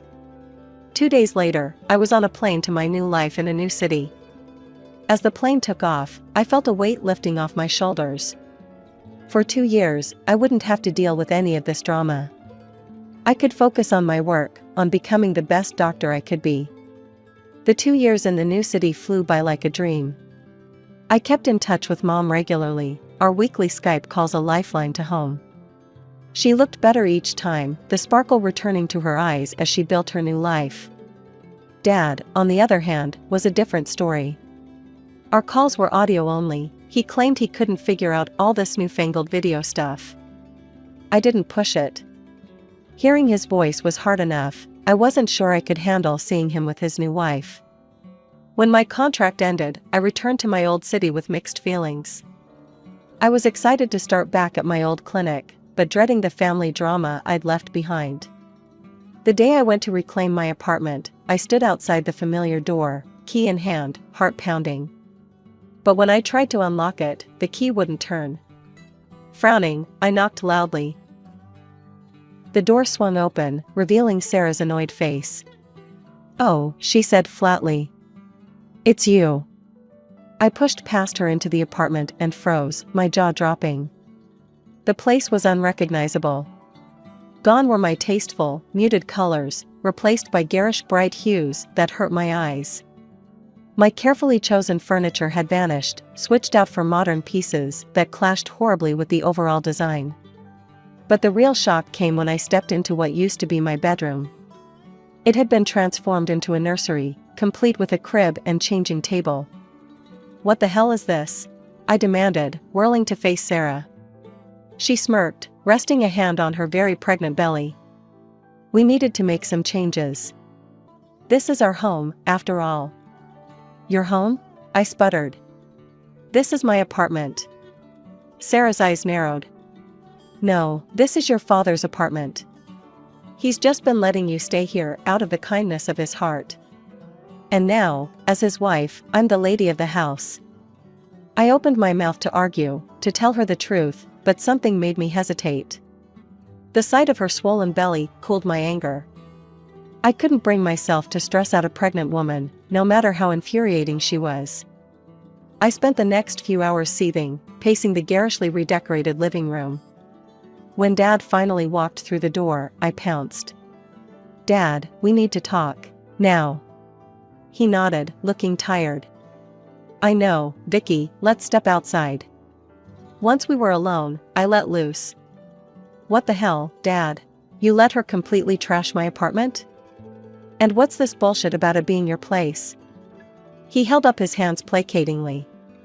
I know. It's complicated, sweetie. I couldn't bring myself to tell her the truth. Things at work, they're not good. If Sarah knew we were living off your charity. Please, Vicky, don't kick us out. Not with the baby coming. I wanted to be angry. I wanted to scream and rage and throw them both out on their ears. But looking at my father, this broken, pleading version of the strong man I once knew, I couldn't do it. Fine, I said through gritted teeth. We'll figure something out. Relief washed over his face. Thank you, sweetheart. Oh, and there's one more thing. I braced myself. What? I may have given Sarah your car. When I found out about the baby, I wanted to do something nice for her. I'll pay you back, I promise. I closed my eyes, counting to 10 in my head. It's fine, Dad. The clinic's not far, I can walk. He kissed my hand, his eyes brimming with gratitude. You're an angel, Vicky. We'll make this work, you'll see. As I watched him go back inside, I tried to convince myself this could work. I'd be at the clinic most of the time anyway. Maybe I could even learn to get along with Sarah. I threw myself into work with renewed vigor. The clinic became my sanctuary, a place where I could escape the tension at home. I'd leave before dawn and return long after dark, tiptoeing through the apartment to avoid waking Sarah or the newborn baby. 2 months into this routine, fate threw me a lifeline. I was grabbing a quick coffee at my favorite cafe when I quite literally bumped into him. Tall, with kind eyes and a crooked smile, Jake was charming from the moment he helped me mop up my spilled latte. I'm so sorry, he said, handing me a wad of napkins. Can I buy you a replacement? One coffee turned into dinner, which turned into more dates. Before I knew it, we were seeing each other regularly. For the first time in months, I felt light, happy. Jake was funny, smart, and best of all, completely removed from my family drama. I started spending more and more time at his place, relishing the peace and normalcy. It was a blissful respite from the chaos at home. But reality has a way of intruding. One evening, I arrived home to find Sarah waiting for me, her face like thunder. Where have you been? She demanded, bouncing a fussy baby on her hip. I blinked, taken aback by her tone. At work, then out. Why? She thrust a mop at me. This place is a mess. Your father can't afford a housekeeper, so you need to pull your weight around here. I'm busy with the baby. Anger flared in my chest. I'm not your maid, Sarah. I work 60-hour weeks saving lives. I'm not spending my free time cleaning up after you. Her face contorted with rage. You ungrateful little freeloader. Living off your father's generosity and you can't even help out? Maybe we should kick you out, see how you like that. I couldn't help it, I laughed. The sheer audacity of her threat was almost impressive. Good luck with that, I said, turning away. For the next few days, I ignored Sarah's pointed looks and passive-aggressive comments about the state of the apartment. I focused on work and on Jake, counting the hours until I could escape to his place. Then, one afternoon, my world imploded. My phone rang. It was Jake. "Hey, you," I answered, smiling. "I was just thinking about you." "It's over," he cut me off, his voice cold. I felt like I'd been doused in ice water. "What? Jake, what are you talking about?" "Don't play dumb, Victoria. You know exactly what I'm talking about. I can't believe I fell for your act." "Jake, I honestly have no idea." "Save it," he snapped. "We're done." The line went dead. I stared at my phone, stunned. What the hell had just happened? Seconds later, a message popped up. It was from Jake, a photo. My heart stopped as I opened it. It was me, locked in a passionate kiss with a man who definitely wasn't Jake. Except, it wasn't me. The woman in the photo looked like me, but something was off. The hair wasn't quite right, the posture, not quite mine. Realization dawned, along with a wave of fury. Sarah. This had Sarah written all over it. I tried calling Jake back, desperate to explain, but my calls went straight to voicemail. Text messages bounced back, undelivered. He'd blocked me. I stormed into the apartment, fury radiating from every pore. Sarah sat on the couch, a smug smile playing on her lips. She knew exactly what she'd done. "You," I snarled, advancing on her. "What the hell have you done?" Sarah's laugh was like nails on a chalkboard. "It was easy, really. A little Photoshop here, a few messages there. You'd be surprised what people will believe when they're jealous." The casual way she admitted to destroying my relationship made my blood boil. "You fabricated that photo? And what messages?" "Oh, just a few posts on social media about how you're dating multiple men, looking for someone richer than your boyfriend. You know, the usual gold digger stuff." I was speechless with rage. How could someone be so callous, so cruel? Sarah's eyes narrowed. "Now listen here, princess. You're going to start pulling your weight around here. Clean the house, do the laundry, take care of the baby when I need a break. Or else." "Or else what?" I spat. "Or else I'll make sure your daddy knows what an ungrateful brat you are. He'll kick you out so fast your head will spin." That was it. The final straw. I threw my head back and laughed, a harsh, bitter sound. "You really don't get it, do you?" I said, my voice dangerously low. "This is MY apartment. I bought it with MY money. You're the ones who'll be out on the street if you don't apologize and help me fix things with Jake." Sarah's face contorted with rage. She opened her mouth to retort, but just then, the front door opened. Dad walked in, looking tired and confused at the tableau before him. Sarah immediately launched into a tirade. "John, you won't believe what your daughter just said. She's threatening to kick us out. After everything we've done for her. She's an ungrateful, selfish bitch and I want her gone." Dad's eyes met mine, pleading. He leaned in close, whispering, "Vicky, please. Just go along with it. Move out for a while. We'll sort this out later."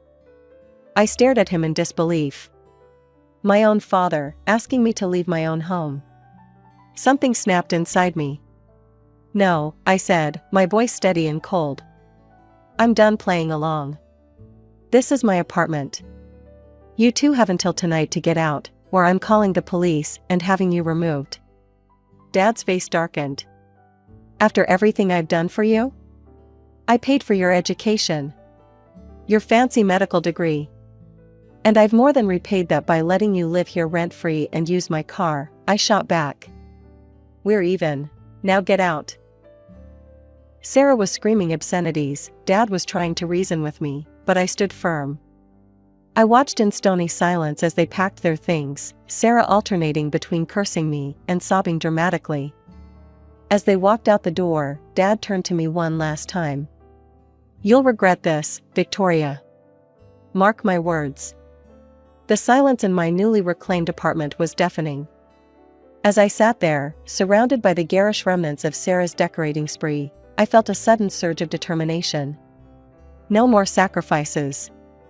No more adjusting my life to accommodate others' lies and manipulations. It was time to take control. With shaking hands, I picked up my phone and called the one person I knew I could always count on, my mom. "Mom," I said, my voice cracking. "I need to talk to you." I poured out everything, the lies, the manipulation, the final confrontation. Mom listened patiently, her calm presence a balm to my frayed nerves. "Oh, honey," she said when I finished. "I'm so proud of you for standing up for yourself. You did the right thing." Her words were like a warm embrace. "Thanks, Mom, but I've lost Jake. Sarah ruined everything." There was a pause on the other end of the line. "Maybe not. Give me Jake's number." "Mom, what are you?" "Trust me, sweetheart. I've got this." Bewildered but hopeful, I gave her the number. The next day, I received a text from Mom asking me to meet her at our favorite cafe. When I arrived, my heart nearly stopped. There, sitting across from my mother, was Jake. Mom waved me over, a mischievous glint in her eye. "Sit down, Victoria." Jake and I were just having a lovely chat. Over the next hour, Mom laid out the whole sordid tale, Sarah's lies, Dad's deceptions, all of it. Jake listened, his face a mix of shock, anger, and shame. When Mom finished, Jake turned to me, his eyes brimming with remorse. "Victoria, I'm so sorry. I should have trusted you, should have given you a chance to explain." I wanted to forgive him, but the hurt was still raw. "You believed the worst of me so easily, Jake. How can I trust you won't do it again?" To my utter shock, Jake slid out of his chair and dropped to one knee in the middle of the busy cafe. "Victoria Adams, I love you. I was an idiot, and I'll spend the rest of my life making it up to you if you'll let me. Please, forgive me?" The cafe had gone silent, all eyes on us. I felt a blush creeping up my neck, but looking into Jake's earnest eyes, I found my anger melting away. "Oh, get up, you big idiot," I said, tugging him to his feet. "Of course I forgive you." The cafe erupted in applause as Jake swept me into a kiss. Mom wiped away a tear, beaming at us both. Life has a funny way of working out. A couple of months later, we heard through the grapevine that Sarah had run off with a younger man, leaving Dad and the baby behind.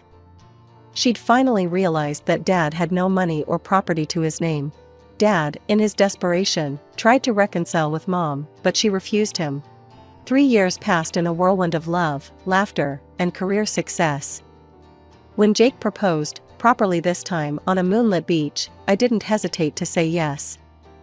Our wedding day was perfect. Mom walked me down the aisle, radiant with joy. As I exchanged vows with Jake, I caught sight of an empty seat in the back, the one reserved for Dad. He hadn't come. A pang of sadness hit me, but as I looked back at Jake, at Mom, at all the people who truly loved and supported me, I realized I had everything I needed.